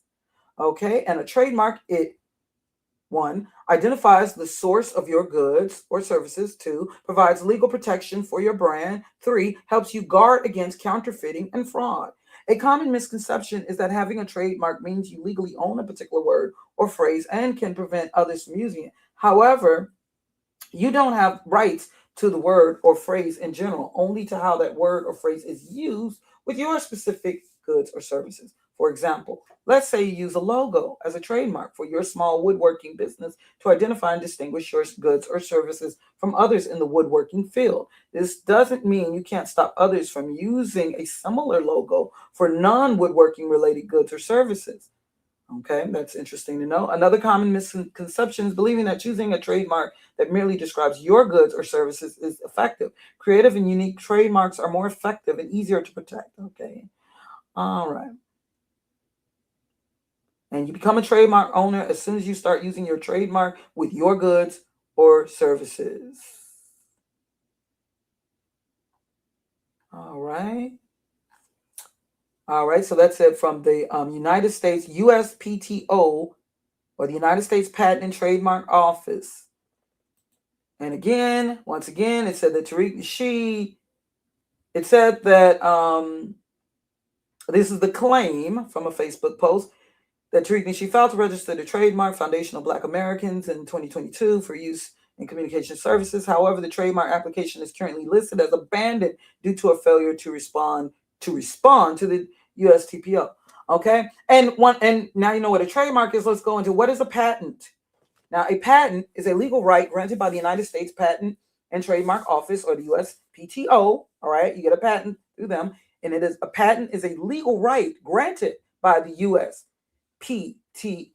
USPTO that gives the inventor exclusive control over an invention for a limited period of time. That control typically includes the right to make, use, sell, or license the invention. In exchange, the inventor publicly discloses how the invention works. Most patents last for 20 years from the filing date, though certain types have different terms. Patents are powerful tools because they prevent competitors from profiting off of your idea without permission. They can be licensed to generate revenue or used strategically to strengthen a company's market position. All right. Okay, so you have an idea. And that's I'm reading this, by the way, from conleyrose.com. Okay, this is a legal related site. All right. Give you an idea what a okay. And let me just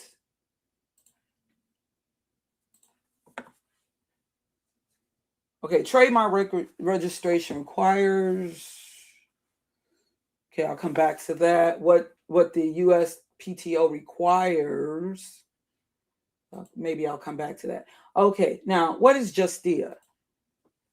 Okay, because that is the site that I know that Haven Bullets and I think also Tariq Base shared in showing that there was a patent on or that FBA was definitely trademarked. Okay. Justia. So just to know the site is legit. Justia is an American website, and this is just from Wikipedia, specializing in legal information retrieval. And it was founded in 2003 by Tim Stanley, formerly of Fine Law, and is one of the largest online databases of legal cases. The company is headquartered in Mountain View, California. The website offers free case law, codes, opinion summaries, and other basic legal text with paid services for its attorney, directory, and web hosting. Okay, and yeah, it's also referenced by the New York Times, et cetera, et cetera. Okay, and just to get a little more information, now this is from Reed College Libraries. This is an educational site, EduSite. Okay, Reed College Library, libguides.reed.edu. Okay, Justia Supreme Court Center. Justia is a commercial legal information site. Its Supreme Court Center includes a comprehensive collective of Supreme Court opinions. It's often one of the first search research results when you Google the name of a case and is a reliable source for accessing a case quickly. If you want more detailed information about a case, along with related documentation, Westlaw Next, and Iron Online are your best bets. Justia also includes information about state and federal law beyond the Supreme Court, though the site overall is more oriented toward people doing legal research than to historians. Okay, so just for the knowing. Okay, so you see here, this is supreme.justia.com site, just to give you an idea.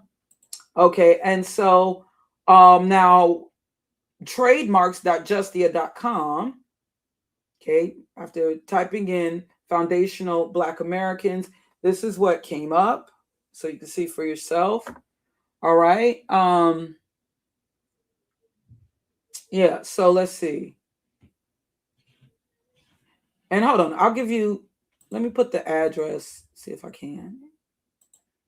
I'll also put in case you guys can't see it, so you can look for yourself. Because I keep saying I'll do this in the description. I know I'm not as polished as I used to be, because I would always make sure to, but I noticed I've been forgetting to give you guys the citations. You know, I used to be way more polished in doing my videos and making sure to do that. How you doing, Volta? Irvin Palmer? Joel?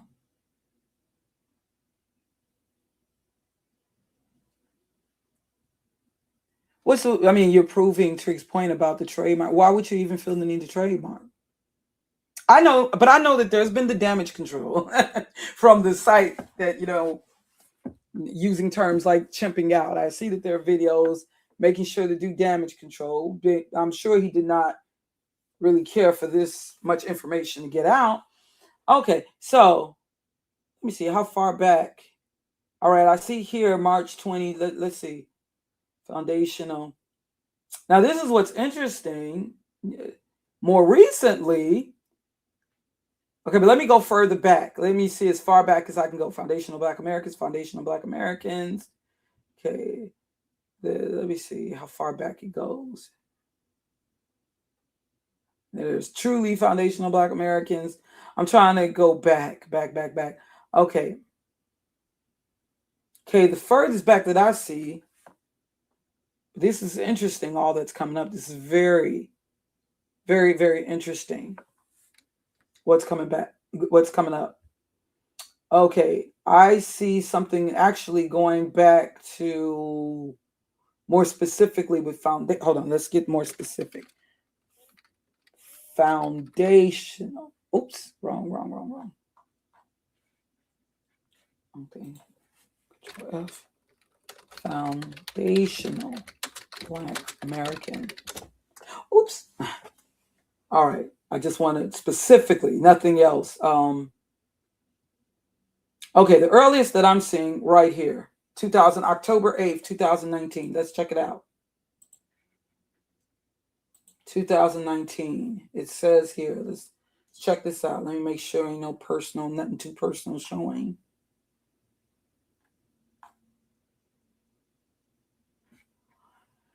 Okay, this is the information here, serial number. I don't want too much, anybody's too personal information showing, but just enough we need to know. Serial number right here. Word mark Foundational Black Americans. Status date. Filing date in October 8th, 2019.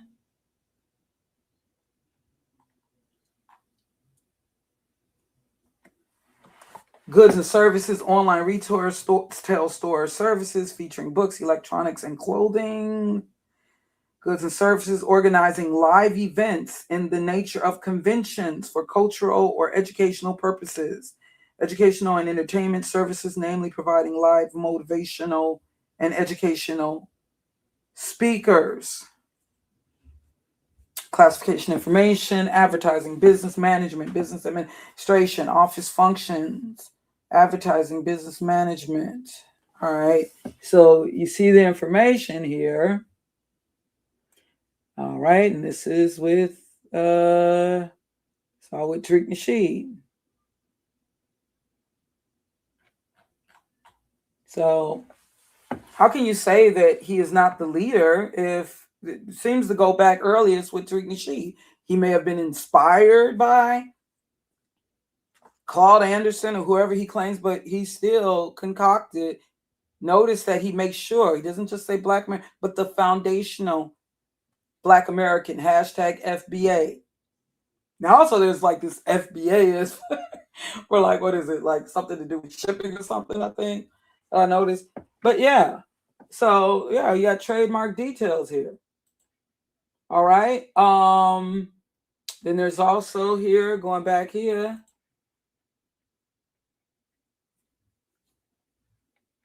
Okay, March, once again, in March 2022. Okay, this is where we have a different serial number, like a different patent. Foundational Black Americans, trademark details. Okay, new application. Okay, now this was filed on March 11th, 2022.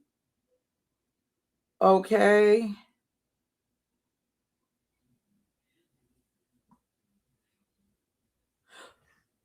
Let me see. Statement on online retail, pretty much the same thing. Statements, what it's being used for, patent. Now, Black Royalty LLC, party name. Hold on. So who's behind? Isn't that? Hold on. When I go to Black, okay, it's saying here current trademark owners, Black Royalty LLC. This was 2022. Now, what's Black Royalty LLC? Fly Nubian Queen, Your Black World. So isn't that Vicky Dillard? Hidden History Museum. Interesting.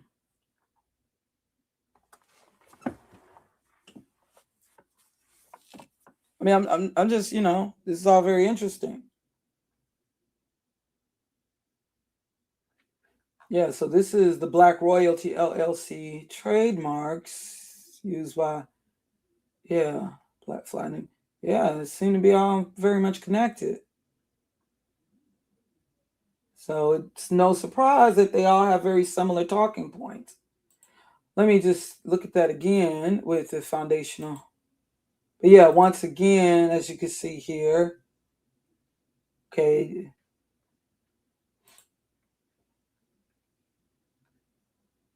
And did I see okay, hold on. So yeah, once again, in 2022, and did I see the name Michelle? Because I think I have an idea who Michelle is. Did I see like someone named Michelle? Wouldn't that be like Michi? Ain't that her name? But anyways, okay, going back to this. But what's interesting, okay, look at this. Now, it says here in March of 2026, filed March Foundational Black American. Who is Shawanda Brown? I put this in quotations. It says here now, okay, this right here, Foundational Black American. It said this here, with this, using this logo, I guess, Foundational Black American, new application. Let me see. And this was in March 23rd of this year. And it says that new application. Okay, status, new application, record initialized, not assigned to examiner. And it says, okay, the person here is a Shawanda, the trademark owner is Shawanda Brown. And I'm like, who is Shawanda? Who is that? We are all we got. We are all we. I'm like, who is Shawanda Brown? Now, I put the name in quotations. I was curious as hell, like, who the heck is Shawanda Brown?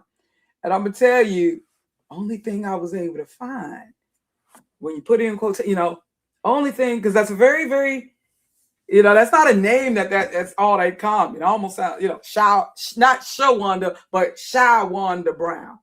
You know what's interesting? What I found? Well, do I dare show you? It says Jesse L. Jackson is related. Do I dare show this? You can look that up yourself because there's an address being shown. I don't want to give out too much information. But when I Google it, and you can hold on, I'm gonna type it in and make sure to put it in quotations. All right, put it in quotations so you get Shawanda Brown.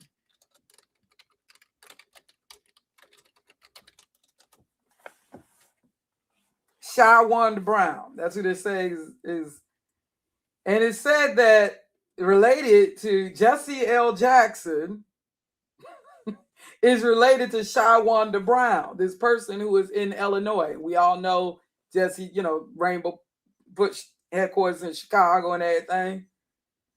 Jesse Jackson's in Chicago, my city. They saying this person that's in Illinois, in Riverdale, Illinois, this Shawanda Brown. But they also have in the white pages Jesse L. Jackson as an alias. What? Something is kooky going on.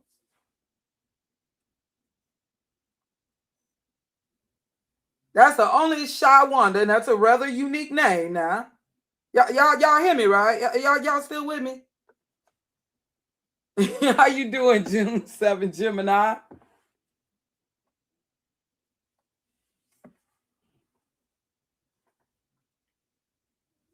Like DJ Make Aim, how you doing?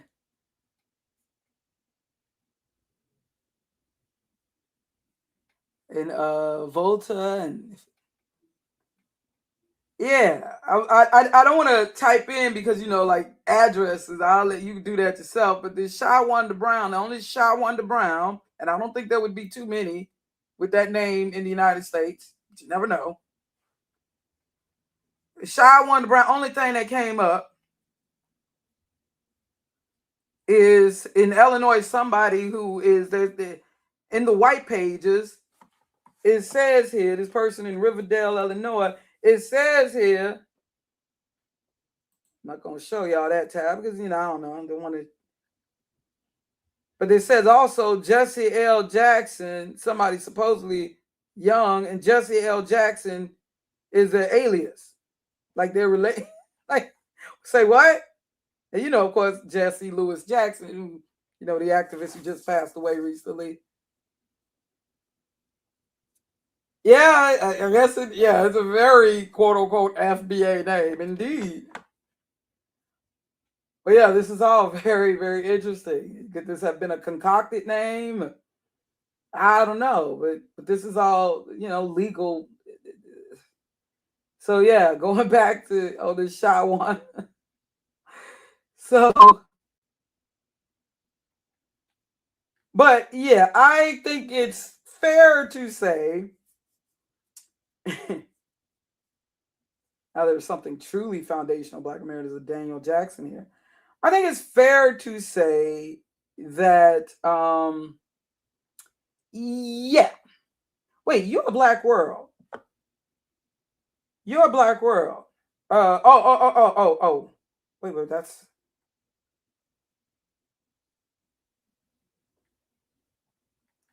But yeah, it's fair to say, okay, FBA, Tariq is your father. Luke, Tariq is your father. All right, Tariq, you are the father. I'm sorry, got to hit you with the paternity results. But Tariq, you are and these are your children. Your children are out of control. All right, talking about people chimping out. These are your children. Okay. I don't understand. At least, and I'm gonna have to talk about ADOS now. But at least, with Yvette Carnell making it known that yes, this is a movement supposedly for reparations, and and they're at least they're owning up to that. But yeah, you are the father, indeed. Yeah, I hate to break it to you, but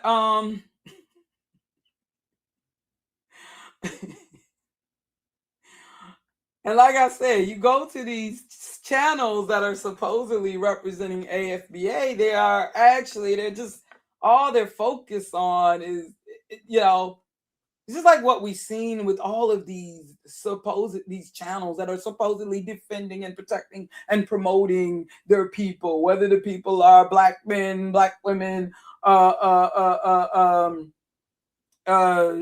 light skin or whatever. It's never really about this promotion or even defense.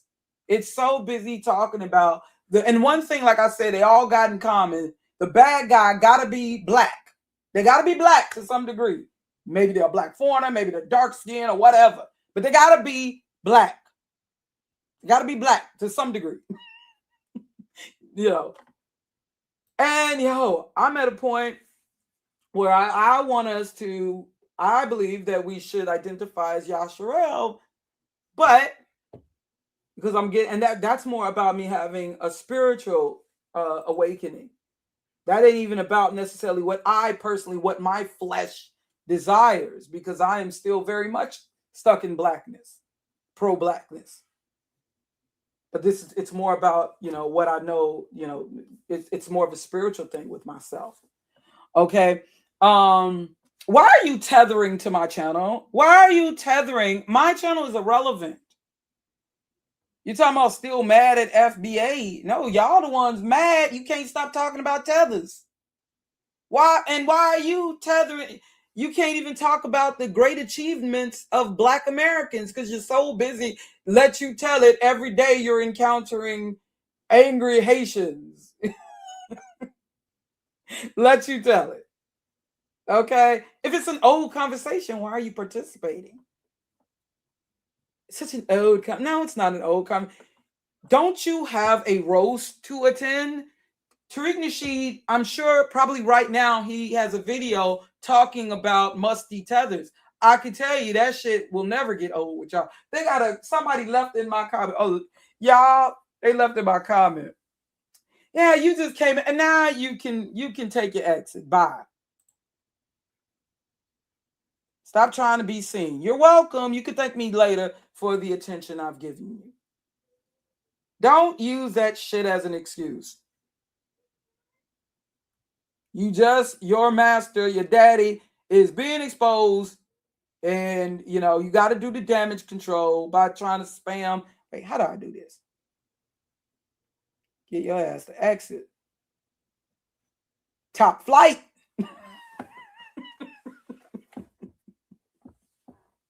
You can click your ass on and scroll your ass out. Or reverse that. All right. Then nobody called your ass to come over here. Excuse. Oh wait, don't curse. I said I would stop cursing. Yes, as I was saying. Okay, and let's just okay, and they're doing. Hold on, let's see what they say as damage control, because I just feel it odd. Okay, y'all saying. Okay, and the reason also I have to respond to this because as one of the commenters said, they're saying what the person say in my comment section. What they say. Oh yeah, and they up in here. You're a tether. Oh, I can smell. Look at this. Check this out, y'all. I can smell the tether juice. This shit is getting played for real. I said I gotta read this before I get rid of this shit. I can smell the tether juice from here. Oh my gosh. They got how many ways can they manipulate the word tether? Why are you tethered to my damn channel? This irrelevant channel. How many ways can they say the same tired ass joke? I can smell the tether juice from here. Shameful. Labels. Like, seriously, what planet are you from? I guess you want us to be one big nigga, right? Fall back. Oh my gosh. Okay. I just felt y'all get a little laugh out of that. But removed. Because I got to be responsible for those who are coming in here. I don't want them reading all these spam comments. It's not about their hurting my feelings.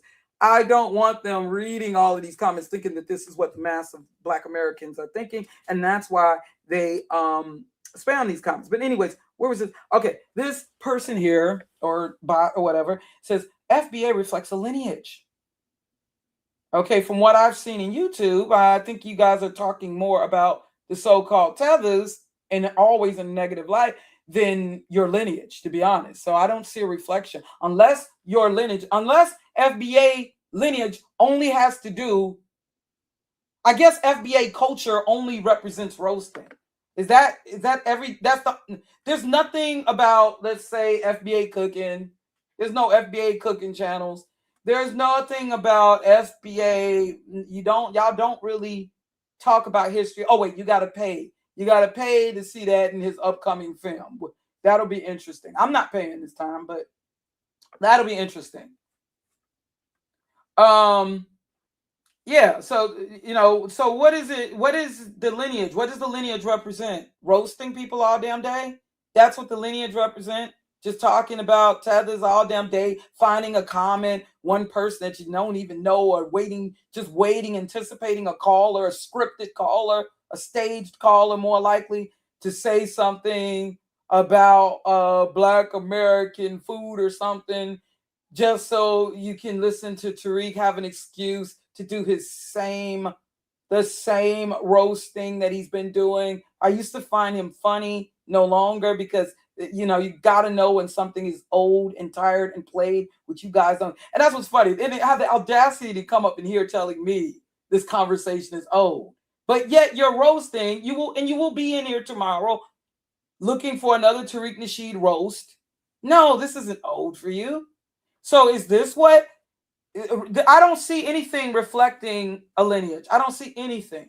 I see a bunch of cartoons, a bunch of caricatures, and AI caricatures being made, like a Looney Tunes cartoon. I see a bunch of roast, and that's all I'm seeing. It's not an organization. Yeah, no shit, Sherlock. Definitely not there's nothing organized, but remember, he had FBA trademark so he could give these lectures and speeches, and he did. It is no coincidence that this was shortly after the whole ADOS thing, and Tariq Nasheed spoke in approval of ADOS. Remember? We've shown the receipts to that. So why did he really fall off with Yvette Carnell?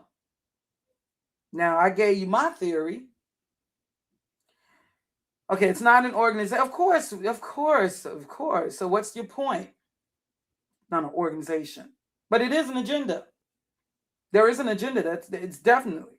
And I believe it's very much political, even though there's not going to be any action taken on our behalf. A lineage can't represent anyone. Either you're FBA or you're not. No, I'm not FBA. Despite being born in Chicago, despite my family being from the South, I don't represent, like I said, my lineage is not a trademark or an acronym hashtag, which was patented. Okay? And it was patented even before he popularized it. Do you understand?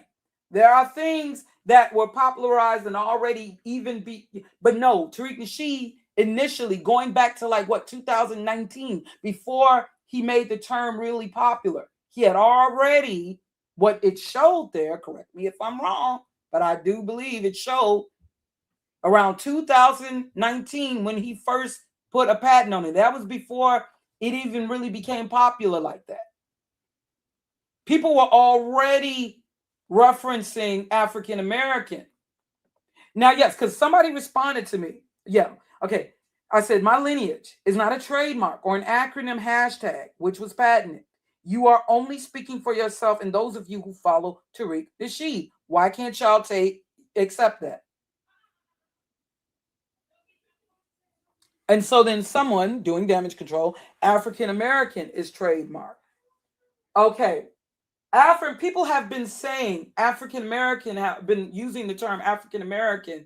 That has been used for decades prior to even though it wasn't commonly until Jesse Jackson. It didn't become, it was around the 90s, but it was around the 80s when he started, Jesse Jackson. But it became it became where you saw it like on applications and, census more so in the 90s. 80s, we were still pretty much Black Americans. And they still even had, even though Negro, using the term Negro wasn't as popular, but it was still a part of the census and applications. Although I heard now since 2000, it's no longer. But yeah, it became more so accepted, I think sometime around like the early 90s. And that also, the culture had influence on that with hip hop and Afrocentricism being even more so popularized through hip hop culture. But, that goes back, could take it back to the 60s with the terming of Afro-American. Actually, persons like Malcolm X, where it's just that with, even though we credit Jesse Jackson, but anyways, yeah, they're saying so. But what I'm saying is, people were saying, I'm sure there are people today, and I actually looked into this, but I told them again, I repeat, I don't know why this is posted twice. My lineage is not a trademark. I will be addressing this in my upcoming stream. Okay, so consider what he just said on, because you got to question, why would you even, why would he even feel the need? Even before FBA, even before Tariq Nasheed popularized it in YouTube, for y'all to start regularly saying hashtag FBA, he had going back to 2019, it showed. When the initial trademark was, or the initial patent.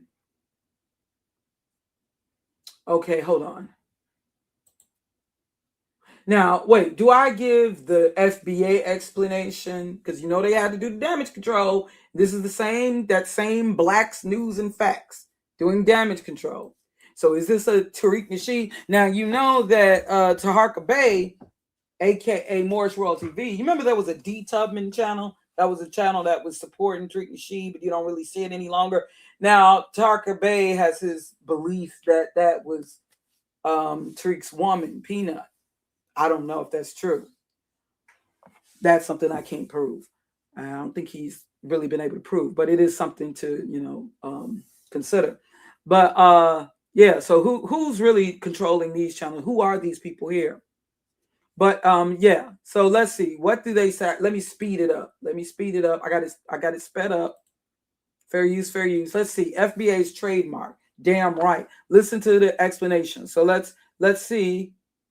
The damage control. Let's hear the damage control. You were watching FBA news and updates.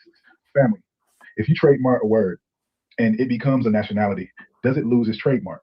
The answer is, trademark law says a word can't be trademarked or can lose protection if it becomes. Clarifying, generic, used as a common term by everyone. Clarifying, primarily descriptive of a group of people like a nationality or ethnicity. So if you trademark a word like Shambari for clothing, and later it becomes the actual recognized name of a nationality or ethnic identity, the U.S. Patent and Trademark Office, USPTO, or a court might cancel your trademark because, emphatic, it's no longer distinctive. It would be unfair to let one person own the name of an entire people. It could be considered deceptive, misleading, or improperly exclusive. Example, you can't trademark American or Nigerian for your exclusive use in most categories. They're geographic indicators and seen as public domain. If a word is used to describe a people but not nationally accepted yet, is it wise to trademark it now to protect it? Excited. Yes, with some smart conditions. If you've coined or adopted a term like FBA that describes your movement, people, or identity, but hasn't gained national recognition yet, and you want to protect it from outsiders, racists, sellouts, and tethers from twisting or profiting off it, trademarking it now is a smart move. This lets you control how the term is used commercially. Example, on merch, books, branding. Whatever.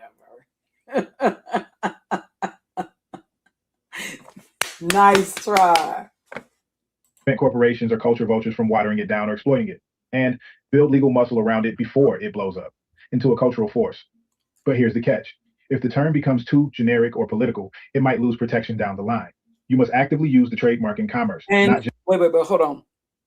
If you are considered by race Black and you were born, let's say Godfrey, he was born in the United States. He is an American citizen. He is also, by census, he is of the Black race. Now, I prefer to say of Yasharel, but by law, by census, he is of the Black race. And he is legally an American citizen. He should be able, okay. But we're talking about foundational Black Americans, right? Okay. just sitting on it. Legal strategy. If you're playing for the long game, advising, trademark the word in key categories. Example, clothing, media, services. It cures commercial use and blocks copycats. Advising. Better yet, somebody who, I believe that, who can I use? Someone who's of Dominican descent or something, or Carlton. What's his name? Alfonso Ribeiro. Okay, because I think he was born in the United States. Okay, this person, since Godfrey is not a better example, could this person right here, let's play Carlton on the Fresh Prince of Bel-Air, Alfonso Ribeiro. Let me see, where was he born? He was actually born in New York City, largest city, Dude's from the Bronx, even. So I believe. Born in New York City, but I do believe that his parents, yeah, it says Trinidadian descent. All right. He is descendant. Not only is he a United States citizen, born in the United States, he is black, predominantly black. There may be, but y'all claim that the FBA are so mixed anyway, right? He would definitely be a representative. Okay, and he come from descent. His people were enslaved in the Americas.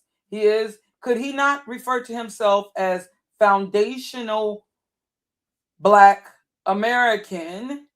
He is a descendant of those who were enslaved in the Americas, which include North and South America. Okay. The claim is that, okay, the people who were, okay, the FBA claim,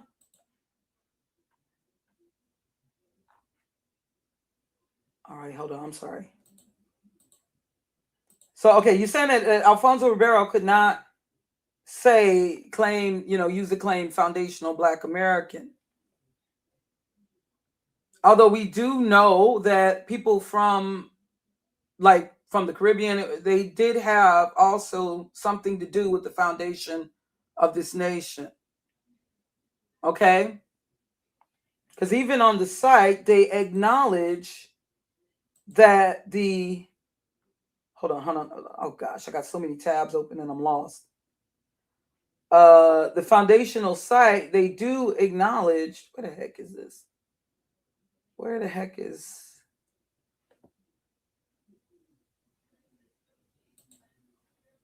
Okay, if they acknowledge that,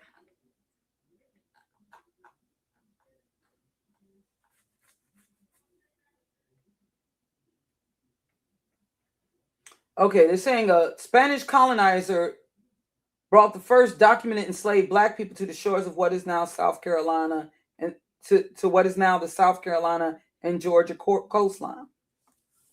Okay, that Spanish colonizer, where were these Black people before?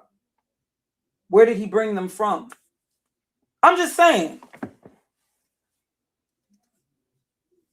Did they come directly from Spain or Portugal? Or were they initially in the Caribbean?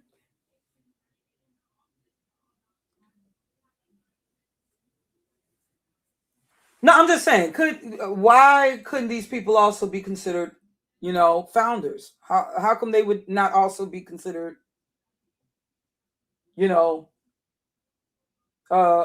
contributing and laying the foundation, even in the United States? I mean, I'm just asking. I'm just asking. Yeah, thank you for pointing that out, Azure TV. Hold on, oh, gosh.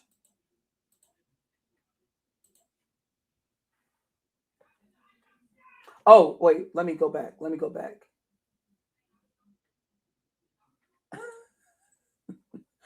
Oh, wait, no, wait, let me not laugh at that because it's not funny. Let me not funny. Okay, no, the term African American does not have a broad trademark protection or any other form of exclusive ownership.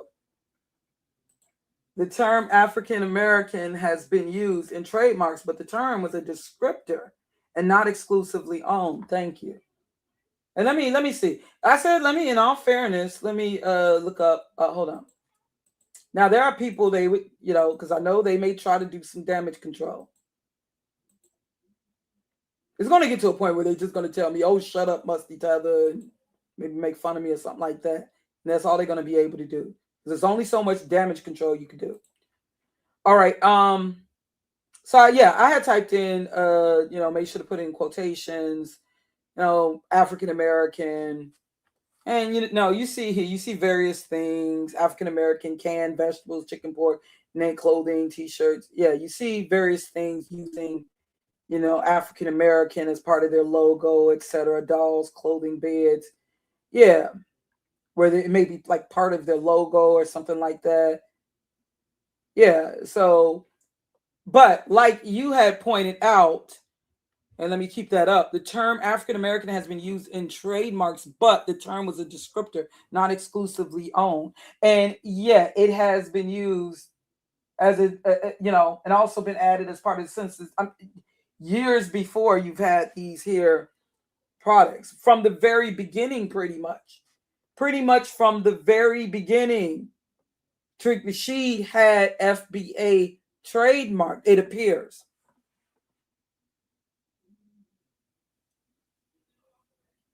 From what is showing here. And I was curious. It says here, question, why is the same term that describes a racial identity used as a trademark for food and non-food items? And it said, the question asks, a lot of so-called Black Americans have discovered African American incorporated and are confused, offended, and fearful about what that could possibly mean for them. Since the U.S. has a history of not viewing so-called Black Americans as humans, please clarify if this company views or promotes African Americans as food products or services. Yeah, that, I mean, like you may see something, a patent on something, Irish fries or Irish potato skins or something like that. And yeah, or somebody deciding to call something California this, or yeah, okay. And okay, so there's a legal response given here from a lawyer. The use of the term African American as a trademark for a company, especially for food and non-food items, can indeed be concerning and potentially offensive. The term African American is primarily a racial identity, and it's used, and you got to understand that African American is put in the census, whether you agree or not. Like, I believe that we should be referring to ourselves as Yasharel. However, I do know that it is not, of course not. Of course, you know, it's not. You know, I don't think I'm going to see anytime soon Yasharel in the census representing us. But yeah, the term African American is primarily a racial identity, and its use in commercial context should be approached with sensitivity and respect for the community it represents. In the case of African American Incorporated, without specific details about the company's products, services, or marketing strategies, it's difficult to assess how they are using the term. However, it's important to note that the use of racial or ethnic identities and trademarks does not imply that the company views or promotes the individuals of that race or ethnicity as products or services.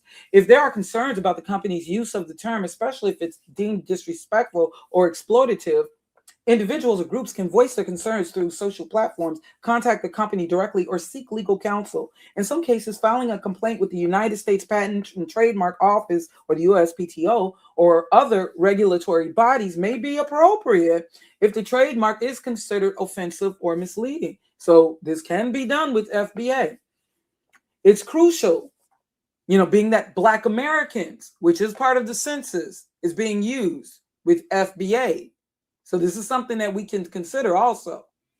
It's crucial to remember that trademarks are intended to distinguish goods or services of one entity from those of others. They should not dehumanize or reduce a community to a commercial entity. Any company, especially one using a term with deep cultural and racial significance, should operate with a high level of cultural sensitivity and respect. And this is something to consider, especially now. I'm not trying to mess with anybody's quote unquote hustle if it ain't harmful.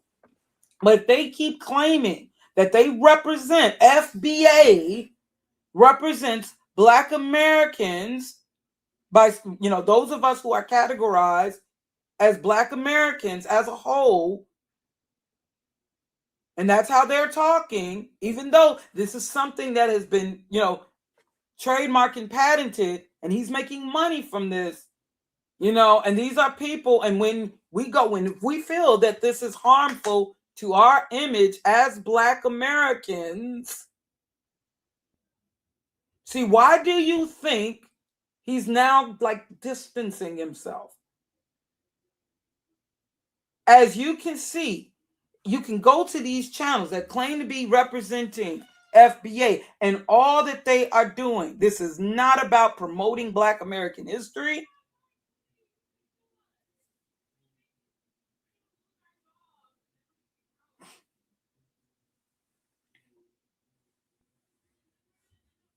Yeah, I had pointed that out, Irvin. Yeah, Haitian man. A man of Haitian descent. He was Negro or mulatto. Some sources say this. Older sources say this. Some sources say that. Yeah.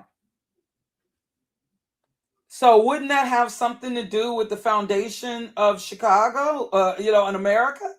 Why wouldn't someone like Alfonso Ribeiro, and they claim that foundational Black Americans are mixed anyway, right? So why couldn't someone like Alfonso, why couldn't they claim that they're foundational Black Americans? How you doing, Adam Guidry? Right. That's how I see it. A cult disguises a lineage. But I feel that there are more, a more sinister agenda behind it. And even, y'all may not agree with me on that, but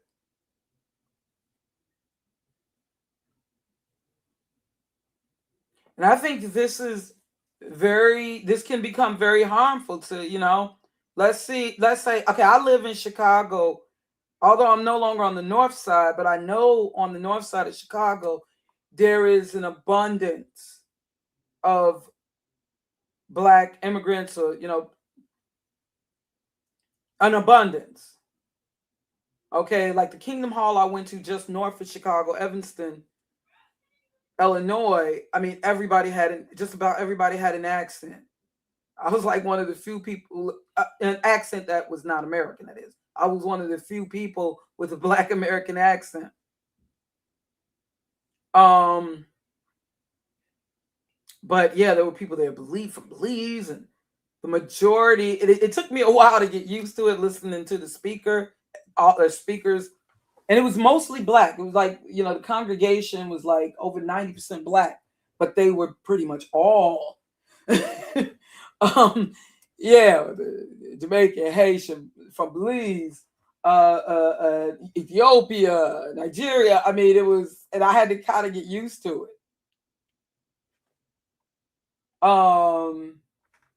Because there's certain areas where they're like this concentration, almost like they're kind of told, go to this area on the north side of Chicago. Yeah, but a lot of them, like in Edgewater, East at Rogers Park, mostly East Rogers Park. But so and there's a lot of white. That's another thing too. The north side of Chicago, there are a lot of white immigrants. They'll look just like Becky and Brad, and then they start talking, and you hear this strong accent, like whoa, and they're all on the north side. So for whatever reason, the north side of Chicago and certain areas on the north side, trust me, you go up there, and everybody, Black and white, got an accent foreign to the American accent. Okay, that's just where they all tend to go. But yeah, anyways, let's say if this stuff was to really catch on beyond YouTube, let's say we were still up there and they're seeing this stuff, tether this, tether that, and thinking that this is how, and we could go all day talking about who started what. All right, we can go all day on that. But let's say if this stuff really, people feeding into it, and I'm a Black American, and I'm amongst many of you who may not live in areas. I mean, I'm no longer up there on the north side, but I'm just saying that was just a few years ago. My husband and I, but I'm just saying. And what if, I'm not saying I'm worried about that. I'm just saying, and I'm older, but let's say for my children, because we were up there, like I said, my daughter's,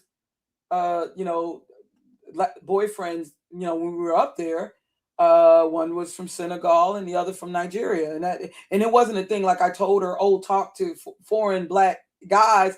It's just that's how much, in this area, that's how many are up there. That's what you're gonna run into a lot, so I know about living in an area where and the woman like who had rented me my initial condo that I was staying in, oh gosh, how long ago was that? It's even before I with my husband. But Yeah, she was also, you know, like foreign. Yeah. So let's just say this could be very dangerous. Let's say if people, y'all may think this is no big deal, but just like when we look at gang warfare, and even in my city, Chicago, I know how things can blow up, like West Side versus South Side versus this community versus that. I know, being from a city like Chicago, how little things, like it used to be an area on the west side of Chicago. You had to really watch, you know, like what colors you wore and all that. You know, like you know about the GDs and Vice Lords, and you know all about that. Little stuff like that y'all think ain't no big deal. Right. Crips versus Bloods. Now, I'm not from LA, but shoot, if you from these cities, you know. So this could be very, very harmful. While y'all sitting back here thinking it's all fun and games, and we don't know who these people are. They may not even be black, some of these people that are making these channels and leaving these posts. You got O'Shea. I got to do something specifically on him. Maybe, you know, I am fond. My husband and I, we're fond of Godfrey. I don't agree with Godfrey on everything, but I don't like what I'm seeing. I keep seeing his stuff popping up. I definitely don't see Godfrey more as a brother than him, than an O'Shea. His ass, he talking, stirring, instigating while he in a whole nother country. And if anything, he need to, do they know where he at? It's just like you got this exotical person, Exoticals United, while she's stirring all this mess. She's hanging around nothing but unambiguous black women. But while you stirring and instigating all this smack, all this unnecessary, you know, I'm getting tired of these people. Same with Tariq. While they're living in sunny California, somewhere without black neighbors at all, but they want to keep instigating stuff.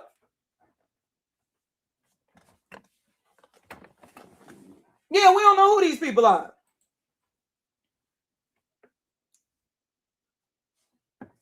This stuff has been done. Come on, this is COINTELPRO 3.0. This has been done over and over again. And it's always these people who are doing, you got these people instigating and manipulating stuff from what they believe is a safe distance.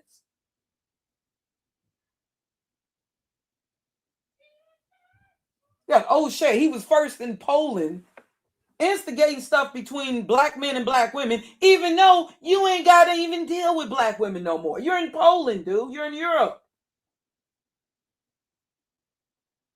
But no, that wasn't enough. That wasn't enough. We got to go further and divide it. And all he does is instigate. I don't understand how black men can follow him. All he does is talk against black men, period. Whether they are tethers or whoever he finds. He'll act like, one minute he'll act like, oh, he's siding with, let's say, Godfrey on Corey Holcomb. But then then next thing you know, he's on going against Corey, just like he went against Abin Preach, and he went, you know what I'm saying? One minute he's taking what Abin Preach say to go at just pearly things, and that he is so two-faced. I can't stand people like that. He is such an instigator. Like, oh, he is like seriously like a messy. He is just really, he's like a Wendy Williams. I can't stand them type of people. And they don't care as long as they're profiting. I'm so tired I feel like I'm one of the only real people left up in here, for real. I mean, I know better, but that's how it feels. Like everybody's just so fake. And I'm not saying that I'm perfect, but it's just this fake outrage, like they're so disappointing. Like I said, this young woman, Bruick or whatever, I was subscribed to that channel, and I used to feel bad because I felt she needed, more views. I was one of the few people. I don't know how I became unsubscribed though, but I'm like looking at, just now let's say she's doing all this FBA. Like, wait a minute, where's all the older videos you had? You was all on the pro-black African, like, a lot of y'all are so fake. It don't make no sense. So I question her. I say something on her page. She tell me to eat a D-I-C-K. Well, okay.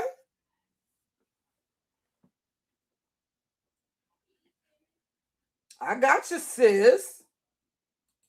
Everybody up here, you got people that were divestors. Just yesterday, promoting white men. Now all of a sudden they're pro-Black American. Get the hell out of here. Y'all are so fake. Oh, I can't stand it. I mean, at least, and don't be so obvious with it. But anyways, getting back on, yeah. We need to, if we feel that, so they're saying, just like right here, it says you cannot, in the United States, AI overview, you cannot trademark an ethnicity itself. However, you can register a trademark containing or using an ethnic name or term. I guess like if they had like, okay, these are Irish pride French fries, or something like that, I guess. Yeah, that's why he has to make sure the foundational Black Americans. Okay, however, you can register a trademark containing or using an ethnic name or term provided it is used to identify a specific product or service and is not considered merely descriptive or likely to deceive customers. So you have to add the foundational Black Americans. Reduce it to a hashtag as well. Or an acronym. This is an interesting article that I found. Okay, this is from July 1st, 2021. This is from Brifa.com site. The thin line between cultural appropriation and trademark protection. Cultural appropriation through trademarking is nothing new. According to the World Intellectual Property Organization, or WIPO, cultural expression may include music, dance, art, designs, names, signs, and symbols, performances, ceremonies, architectural forms, handicrafts, and narratives, or any other artistic or cultural expressions. Over the years, we have seen examples of companies or individuals from outside particular cultures seeking to register traditional cultural expressions and deprive people within the culture from using their cultural art, designs, ethnic names, signs, and symbols. For example, Walt Disney faced, I just feel this is an interesting article. For example, Walt Disney faced backlash in parts of the African continent for trademarking Hakuna Matata, a Swahili phrase meaning no worries. Walt Disney had owned the trademark since 1994. Interesting. There was uproar when Air New Zealand tried to trademark an image containing the Maori words for hello, kia ora, the name of their in-flight magazine. A few years ago, Kim Kardashian was accused by the masses of cultural appropriation and forced to recant on her plans to name her new fashion line kimono, a Japanese garment, and the national dress for Japan that has been worn for generations. Oh, we can't forget the long-running trademark dispute involving the NFL's Washington Redskins.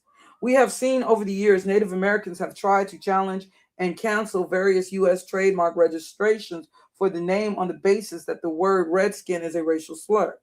Well, despite the above examples, a UK fashion brand called Timbuktu has come under fire for trademarking the name Yoruba, the name of an ethnic group in West African Nigeria, to be precise. As such, we once again consider whether cultural expression should be added to the long list of things that are incapable of being registered as trademarks, as they should be free for everyone to use. Now, what is cultural misappropriation? The world, a very different place now than it was some 10, 15 years ago, thanks to social media. Okay. Oh, okay. They got some typos. Yeah, it's not about just my reading. There's some typos. I think they meant to put the world is a very different place now than it was some 10, 15 years ago. Thanks to social media, we have seen minority cultures actively call out dominant cultures that appropriate their culture. According to the Oxford Dictionary, appropriation is the act of taking something that belongs to somebody else, especially without permission. Misappropriation is then defined as the act of taking somebody else's money or property for yourself, especially when they have trusted you to take care of it. Finally, cultural appropriation is defined as the act of copying or using the customs and traditions of a particular group or culture by somebody from a more dominant, powerful group in society. When you look at the definitions, it is glaringly apparent why trademarking cultural expressions would be viewed by those in the community it affects as unsavory and unfair.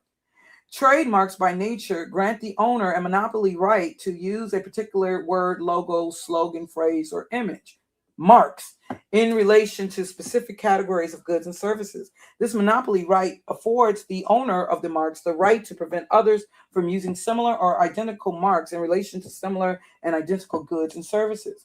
In this case of the UK company called Timbuktu, had registered a number of trademarks for Yoruba in relation to clothing and jewelry, amongst other goods. Timbuktu was attempting to block another company, Culture Tree, from registering the word Yoruba stars. For many, the outrage is based on the fact that Timbuktu is unfairly exploiting Nigerian cultural heritage in the name Yoruba for commercial gain, whilst preventing Culture Tree, whose director is of Nigerian descent, from sharing in the exploitation of the name Yoruba. For some, the broader issue here is that the protection of cultural expressions through trademark protection carries the risk of transforming cultural expression into mere commodities. In addition, protection through trademarking also introduces the idea of ownership, which is often unsuited to the particularities of cultural expressions whose ownership belongs to the community. Okay, so yeah, this is just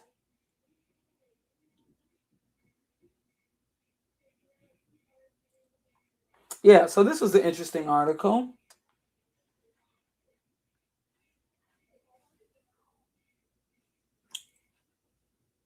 Let me see what you say here. Yeah.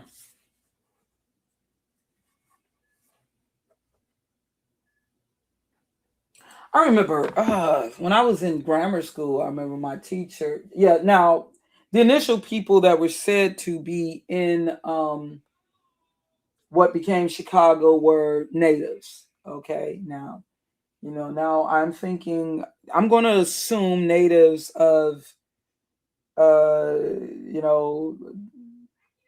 who, when we typically think of natives, the more mongoloidish type, but I definitely believe, I'm going to assume perhaps, the Q haplogroup.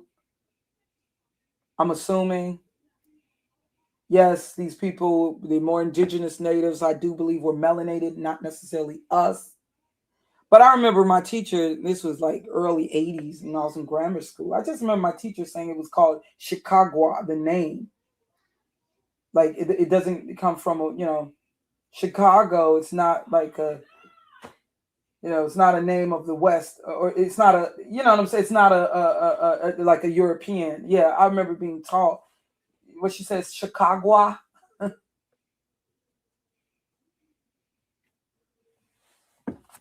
Yeah, and so the first non-native settler happened to be someone black or mixed or biracial black, of Haitian descent.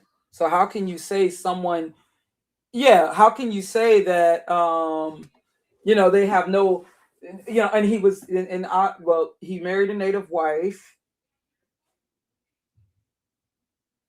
and he was a merchant. So how can you say that there was no contribution, or let's say West Indies contribution?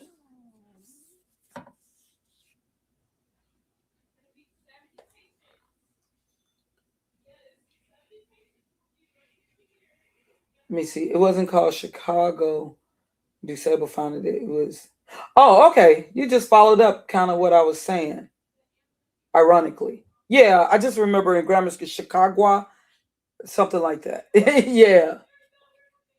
Let me see. Yeah. I think that's what Irvine might have been saying. Yeah. Yeah. I just remember my teacher telling me that. Yeah. So you kind of just followed up. Let me see. Let me look that up.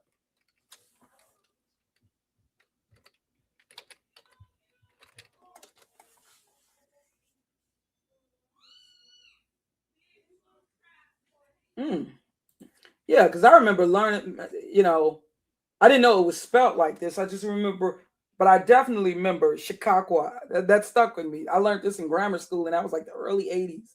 I was like maybe in 3rd grade, and my teacher telling us this. Okay, it's the Miami, Illinois language term for wild onion, garlic, or striped skunk. Sponging plant grew abundantly in the marshy woodlands of the Midwest. Yeah, can you believe that what was Chicago? This was marsh. I remember I learned that too, taking up my history of Chicago course in college. It's hard to believe. The Native American word was adapted by French explorers as Chicago. Yeah, what eventually became Chicago. Most interesting.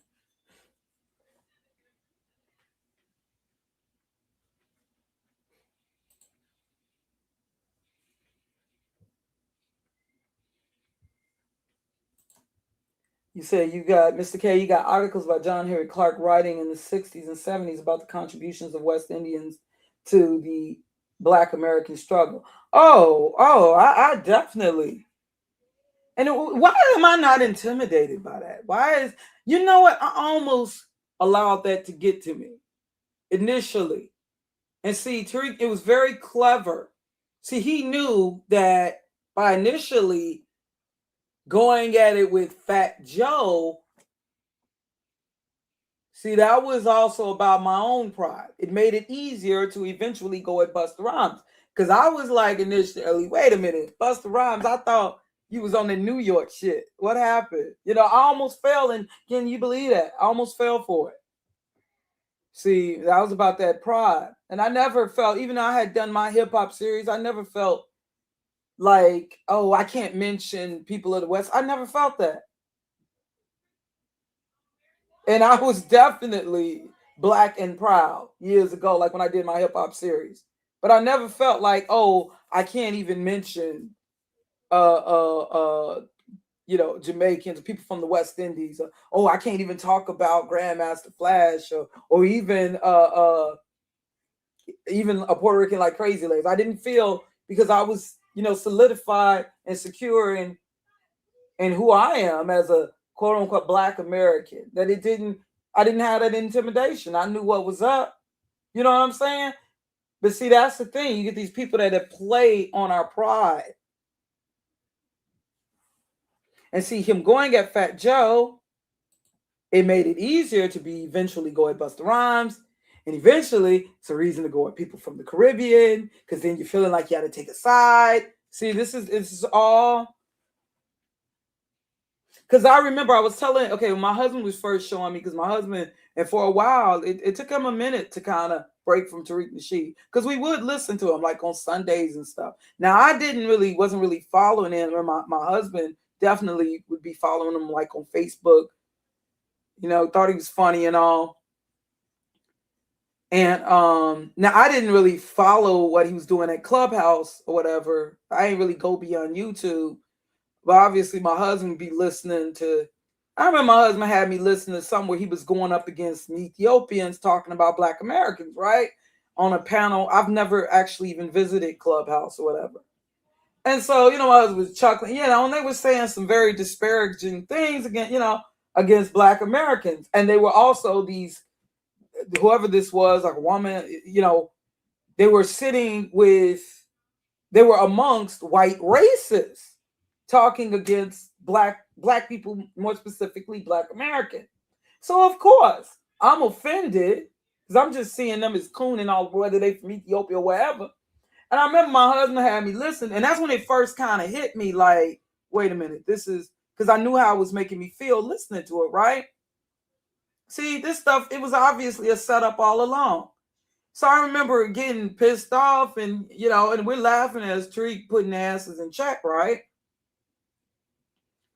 And then I was like, I said to my husband, somebody need to remind her ass of, talking about the Ethiopian. Plus, we already had this situation where this one Habesha Ethiopian years ago talking stuff on Black American women. But now you got this one just talking about Black Americans, period, and with this and that. And I remember I said, my husband and I listened to it, and we're kind of laughing as Tariq, and she's roasting her ass, and You know, and that's the thing too. She was also along with white racists talking about black people, you know, particularly black Americans. And, you know, seeing, yeah. And also I had, so I remember saying to my husband, somebody need to tell her ass, remind her ass of USA for Africa, you know. But then I realized that was my initial like response, right? Like she must have forgot USA for Africa, you know, basically, you know, that was me allowing myself to get triggered. And of course, I would never make fun of people. In fact, I had sponsored when I became an adult in the 90s. I had 2 kids sponsored from other. I couldn't choose the country. You know how you remember sponsor Help the Children? Think Sally Struthers and stuff. I had actually 2. They don't let you choose the children. I wanted to choose, like, am I wrong for wanting to choose children from Africa, the African continent? But no, they gave me the children. They happened to be one was like from Central America and one was from South America. Neither was quote unquote black, you know. But okay, you know, so kind of late on child support though, y'all. Yeah, and I would never make fun of something like that, or you know, but it just that's what came out of me. I was pissed off, obviously. I was triggered because this person, you know, I'm letting this shit, you know. And yeah, but then it was like, wait a minute. And I remember telling my husband, because and then it was another one, and I told my husband, and this was years ago. I told my husband, I think this was like maybe 2021 or 22. Yeah, when Tariq Nasheed started having these little clubhouse panels, and he just happened to be going against people who were like immigrants or whatever, right? And they were with white racists talking about us. And my husband happened, and then when I listened again, and I said, wait, I told my husband, he wasn't hearing me at first. I said, this is gonna get bad. Because I began to realize, like, this ain't good. This ain't, yeah. My husband wasn't hearing me at first. And then I noticed, continue. Every call now, every call that he gets, there's gotta be at least one quote unquote tether calling to antagonize, right? And initially we're supposed to see it as just Tariq Nasheed is defending himself. He's defending us, right? But notice how this says, you understand? And so we could easily say, well, they started it, right? So this is all, I definitely believe this was all a plan. This was to get us, this is all a plan to get us dissing each other. And we could go on forever and ever talking about who started. Then you have people on the other side saying, well, you've had black Americans, they've been calling us African booty scratchers and all of that. We could go back and forth all day long talking about who started what, just like with this whole gender warring thing. Now, the only reason, like when it comes to the gender warring, of course, I think that men should be addressed first, only because I see men as the Yah appointed leaders. But I don't really feel like going into all this who started what. Was it Oprah? Was it blaxploitation? Was it the Chain Gang songs? Was it blues music? We could go all day long.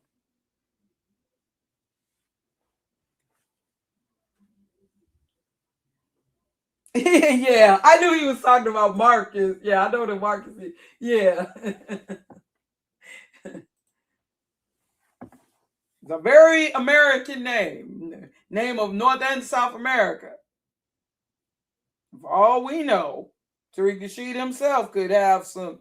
That's what, even though I don't follow Thoughts Camera Action, because he didn't straight up flipped against the Bible, but he was trying to claim that Tariq Nasheed was like Puerto Rican or something. I don't know about that.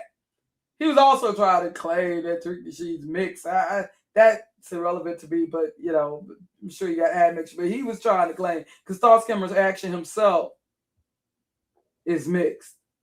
And he was trying to claim even that Tariq Nasheed was mixed himself. And was even, I think he was trying to claim Tariq Nasheed's Puerto Rican or something. I don't know. But got some sort of, yeah. And people are pointing out his, but I don't want to sound like the Tariq Nasheed's FBA followers. They claim everybody is. They calling me Tavern, Musty Tavern. No, it's all good. No, I'm just saying when I saw that, yeah, I can understand the confusion. Yeah, right. It's all good.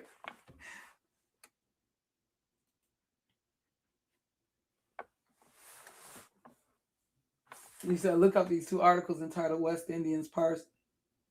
But you know what? Okay, you know what? I need to come back. When you're sharing stuff with me, I need to come because a lot of times it's something y'all share with me that was really good. And I was, oh, I can't wait to get in. I totally forgot.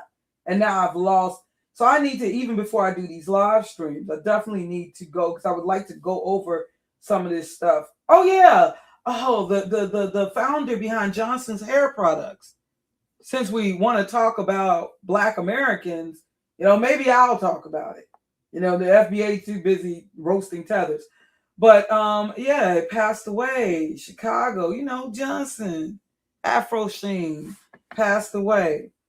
Ain't nobody gonna talk about that though. Since we want to talk about Black American, since we're supposedly representing the lineage and its greatness and all of that. Yeah, but it's good to know that he lived a long life. I didn't know he was still alive. Yeah, you think of them Soul Train commercials? Because Soul Train out of Chicago, so you can't tell me nothing. I'm from the shop. Trying to tell me anything about Black American contribution. I don't mean to sound prideful myself, but when you secure in who you are, and you ain't worried about. Now, don't get me wrong. I found myself getting. That's the thing. I found myself getting caught up in them debates with people from New York on house music. Now that's where you may get me like this.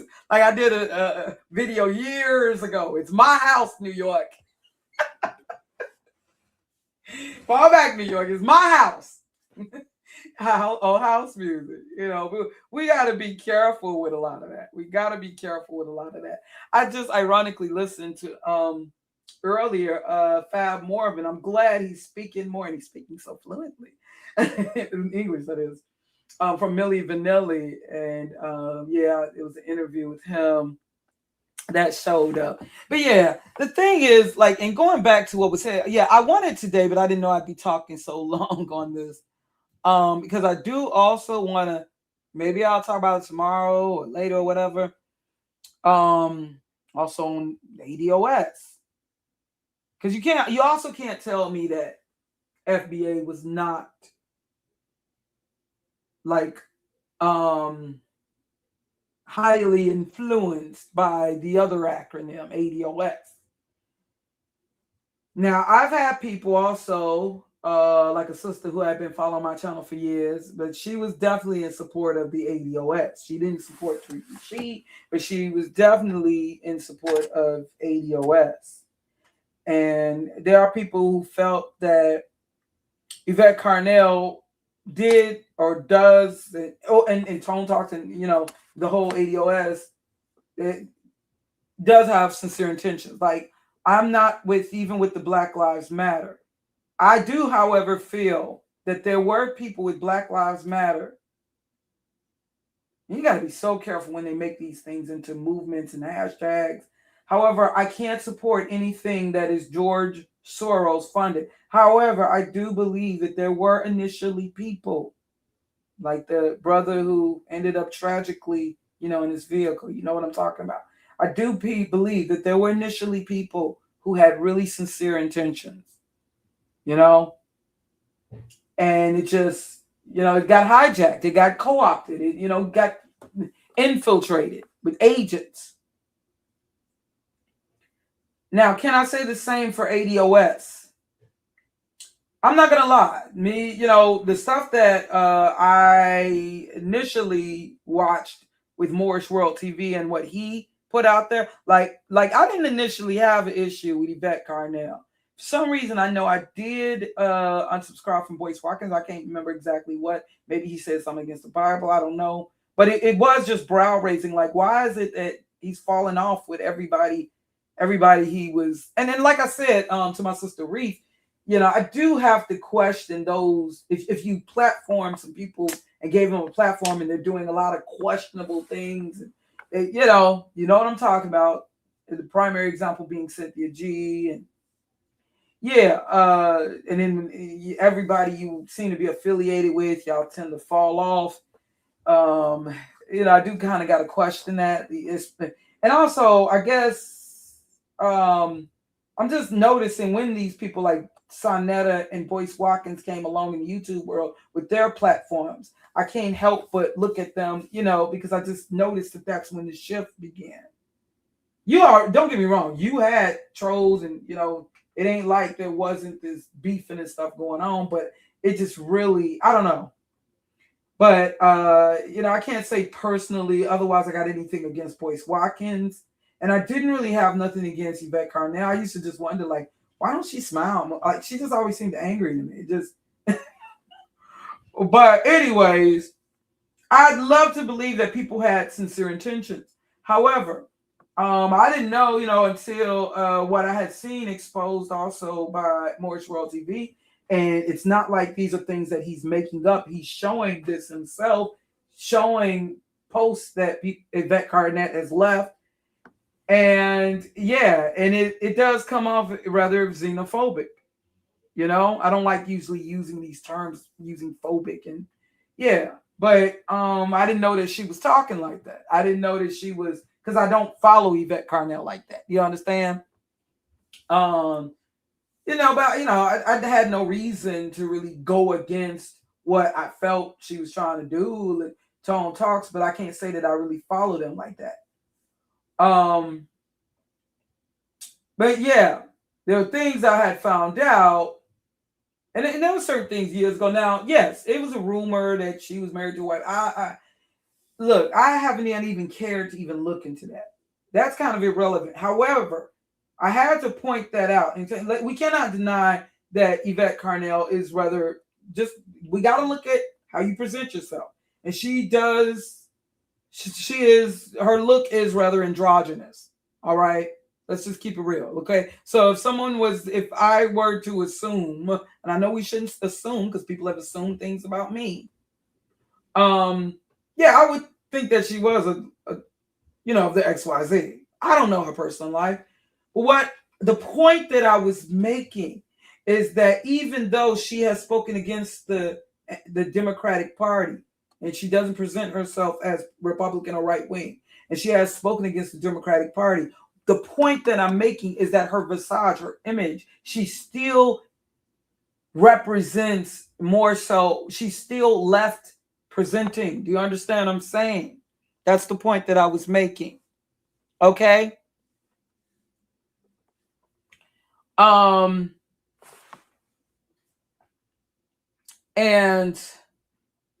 yeah, I didn't know, like, I know that Tariq, people have addressed Yvette Carnell showing her wearing a MAGA hat.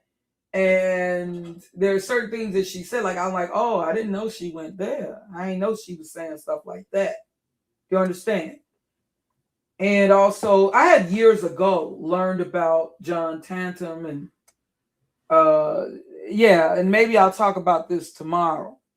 Now, somebody said, oh, why aren't you pointing out? Look, they want me to, first of all, give me the chance to talk about it. They want me to point out, okay, they're claiming that those who slandered Yvette Carnell and ADOS, they've something about yeah, they want me to call out what's the name of this what's the name of this? Trust me, I consider all of your comments. They want me to call out yeah, they're saying that they spread misinformation. What's the name of the? They're saying the misinformation is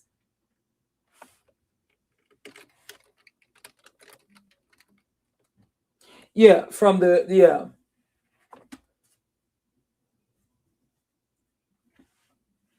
What was it that they claimed? But yeah, maybe I'll talk about it because it's been long enough.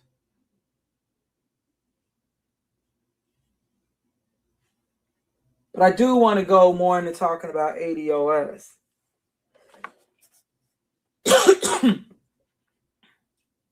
Because I definitely believe that Tariq Nasheed, the FBA, he is the father, but I do believe that he was, in a sense, co-opting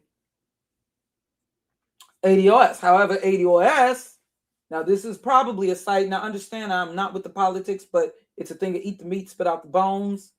However, I'm just looking at what facts are presented. If there's factual information that's presented to back up, support what this article says. Now, there's an article here, ADOS, right-wing co-optation of the reparations movement. And it says here, I'm just going to read this first paragraph. ADOS, or American Descendants of Slavery, is an organization. Now, they're recognizing it as an organization that differentiates itself from non-American Black people, including more recent immigrants who have suffered and resisted for generations. ADOS is co-opting the demand for reparations and making it serve the very systems we should fight against. Now, this was an article from March 2020. Now, yeah, this is from March 2020. Now, this is what they're claiming. We'll read through it and just, look at the information and see if there's receipts to back up what the claim is. Okay.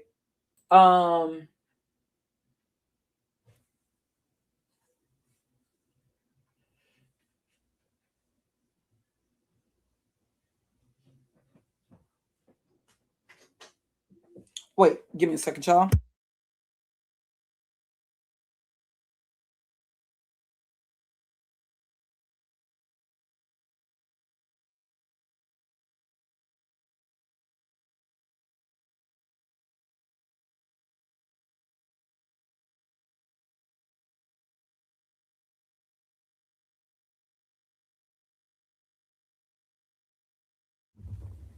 Slew me though. Just heard me some sound. Okay, let me see. You're saying FBA delineation is a freight train. Struggle streaming. Where's the struggle? Who's struggling? I'm not struggling. Who's struggle streaming? I'm chilling. Who you talking about? Who is doing this struggle streaming though? What struggle stream? Where's the struggle? Struggling with what? What am I struggling with? Where am I struggling? The fact that I even got time when on a Monday, when I could be at work busting my ass. The fact that I can do this for a couple of more hours if I want to, and I'm sitting here just been served some salmon. Where's the struggle? I mean, who's struggling? That's the thing. Why are y'all even responding? If this is insignificant, and then why all the damage control? Why spam the comment section? Why flood? Even though I'm gonna remove your comments, because no, you will. This will not be presenting. You will not be using my channel for your rhetoric. Nope. You will not be misleading the readers into thinking that this is what the majority of Black Americans think. Nope, not here. So I can't stop you from doing a damn thing, but I can stop you from posting in this comment section. Now I can do that. Now can't I? So leave one more post, such as, and you will see the example. What I'm talking about. Yeah. So like I said, this is all what I'm saying is also insignificant. My channels are significant, then why even waste your time? Why are you here? Why are you tethering yourself to this channel? You don't have to give me views. You ain't got to say a dang on thing. All right. Now, I'm sure that Tariq Nasheed will be waiting for you to support him with your tired tether jokes, I'm sure that he has another roast waiting for you. But for the knowing, hold on, let me see if I can share this from. But I may do a separate on this because I do want to talk about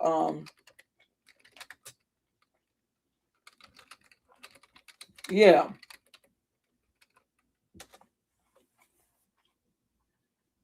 Our brother. Wait, I'm gonna have to do something separate on it. Maybe I'll come up in here tonight. And that's another thing too. Where's the FBA? Are y'all talking about this? Chicago brother. Georgie Johnson, founder of pioneering black hair products company, dies at 99. Wow. I'm glad he lived a long life. Long life. Yeah, a lot of the products. My memories go back to the 70s. I started school in the 70s. Yeah, and it's good to see that this brother, yeah, all the commercials, the Soul Train be on. Georgie Johnson, the pioneering Chicago entrepreneur. Yeah, his brands included Afro Sheen, Ultra Wave, Classic. Oh, I have found a thing with commercials I have been looking for. Oh, these black commercials. I have been looking forever for that Classy Curl commercial they used to air with Soul Train be on in the 80s. Classy Curl Super is ready to roll. Getting hard to curl hair under control. Classy Curl, get tough enough. Okay, I'm sorry.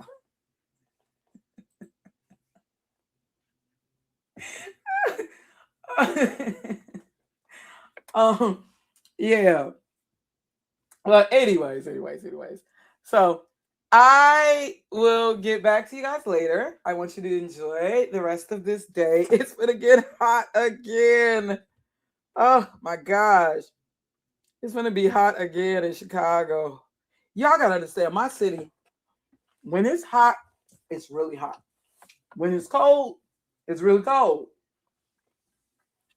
That's what people don't understand about Chicago and certain parts of the Midwest.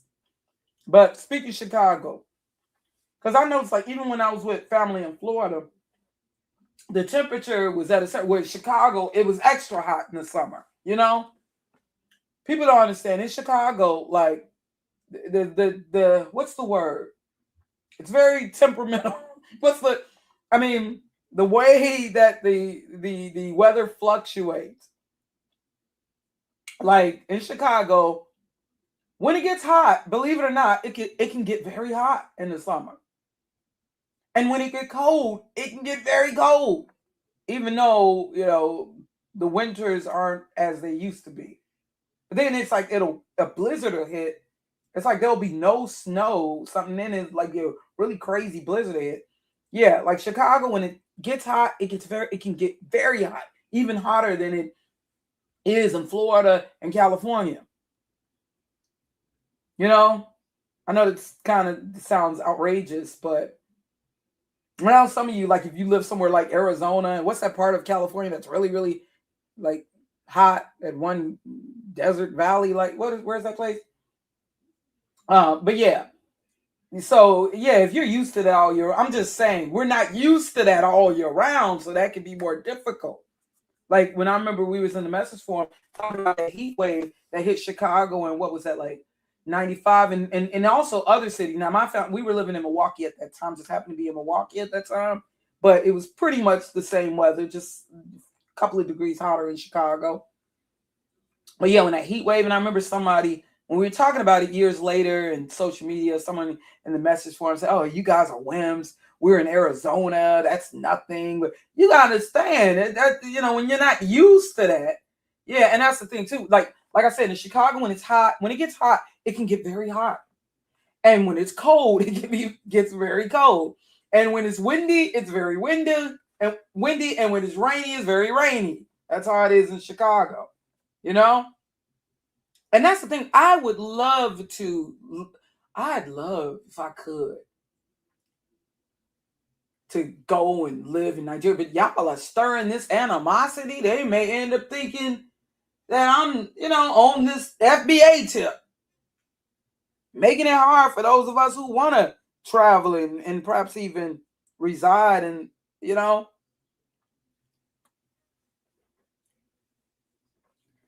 But yeah, only thing though, like I would love like this whole like when they would say they used to say go the white trolls go back to Africa like in social media, and I would always reply, well, you know, take your influence out of the continent gladly. But no, the only thing that I would worry about, like if I were to let's say live in the African continent, you know, preferably, you know, I would like, preferably Nigeria. Although my daughter she likes the idea of Ghana, but I don't know. It seemed like everybody was talking Ghana, but I would like Nigeria. Um, I only thing is I appreciate winter. I do. That's why, you know, I got family moved to the south. That's the only thing. I do like winter. As long as I'm warm. I do like I'm one of those people I do appreciate, you know, wintertime and snow and like back when I used to try to celebrate, even though I've known all my life that we shouldn't be celebrating Christmas, but back when I did still try to celebrate those holidays like Christmas, I couldn't imagine like you being somewhere like Florida. Like on Home Alone too. Like I just couldn't imagine people who lived in areas where at Christmas time, I know we ain't supposed to be celebrating that, but I couldn't imagine not having snow. I'm one of the few black people. I like the idea of you know, like a log cabin. I like snow. I don't want to be in it necessarily, but unless I'm doing some sort of activity. Now I've never went skiing. I did like sledding. I've never been skiing, but that's the only thing. And also another thing that you know, kind of scares me. When it comes to animals or insects that I'm not familiar with, that's one thing that I would be kind of fearful of if I were, let's say, to relocate to the African continent. Animals and insects that I'm not familiar with. But if I had the money and if I, you know, if I had the means to, yeah. And this is not, I don't mean to sound like if you want to call me a traitor or whatever. Look, I know I love my people. Love my people so much that I don't want to see y'all, that I risk myself getting roasted. Like, what they gonna do? What they gonna do? Call me ugly? I don't give a damn. But this is how much I love my people. And have you noticed, I haven't turned on monetization for these streams, these particular streams. And that's on purpose. So, not to prove no point, but I know I'm gonna have to talk and point out some things. I'm not trying to, nobody said making money, and it's not about just proving a point, but I also know how far YouTube, yeah, I don't want them, I don't know, something about, I noticed when you have monetization, almost like it puts your channel more at risk of being targeted. So when I'm talking about certain things so seriously, like if I'm exposing, I prefer having monetization off. Even if these are the live streams and videos that are going to get more views. Do you understand what I'm saying? Because I've never been, my priorities are in order. Okay? But I will talk with y'all tomorrow. I want y'all to enjoy the rest of your day. Oh, we got 2 hot days ahead. And days like this, man, I don't know. It's kind of hot today, but this would have been a great day to go to. May still be able to go to the beach. But when it gets like, and I don't believe that you should, like I told my daughter, you shouldn't go to the beach unless it's over 80. It needs to be like, for me, like about 85 degrees. Because I think if it just hit 80 degrees, it's too cold to be getting in the water. That's not warm enough. But then there's a point where it's too hot and you can't walk on the sand. And we're about to be hit the next 2-3 days. Oh, gosh. Just when you thought the heat. I couldn't wait to get to. You can see in that video, you could kind of see a breeze. Oh my gosh, because it was so hot. You know, that heat wave that hit the East Coast, yeah, it affected us too. Man, just as I thought, okay, normal summer is going to return. Oh gosh. So y'all enjoy the rest of your evening and enjoy the rest of your summer. Much peace and much love, family.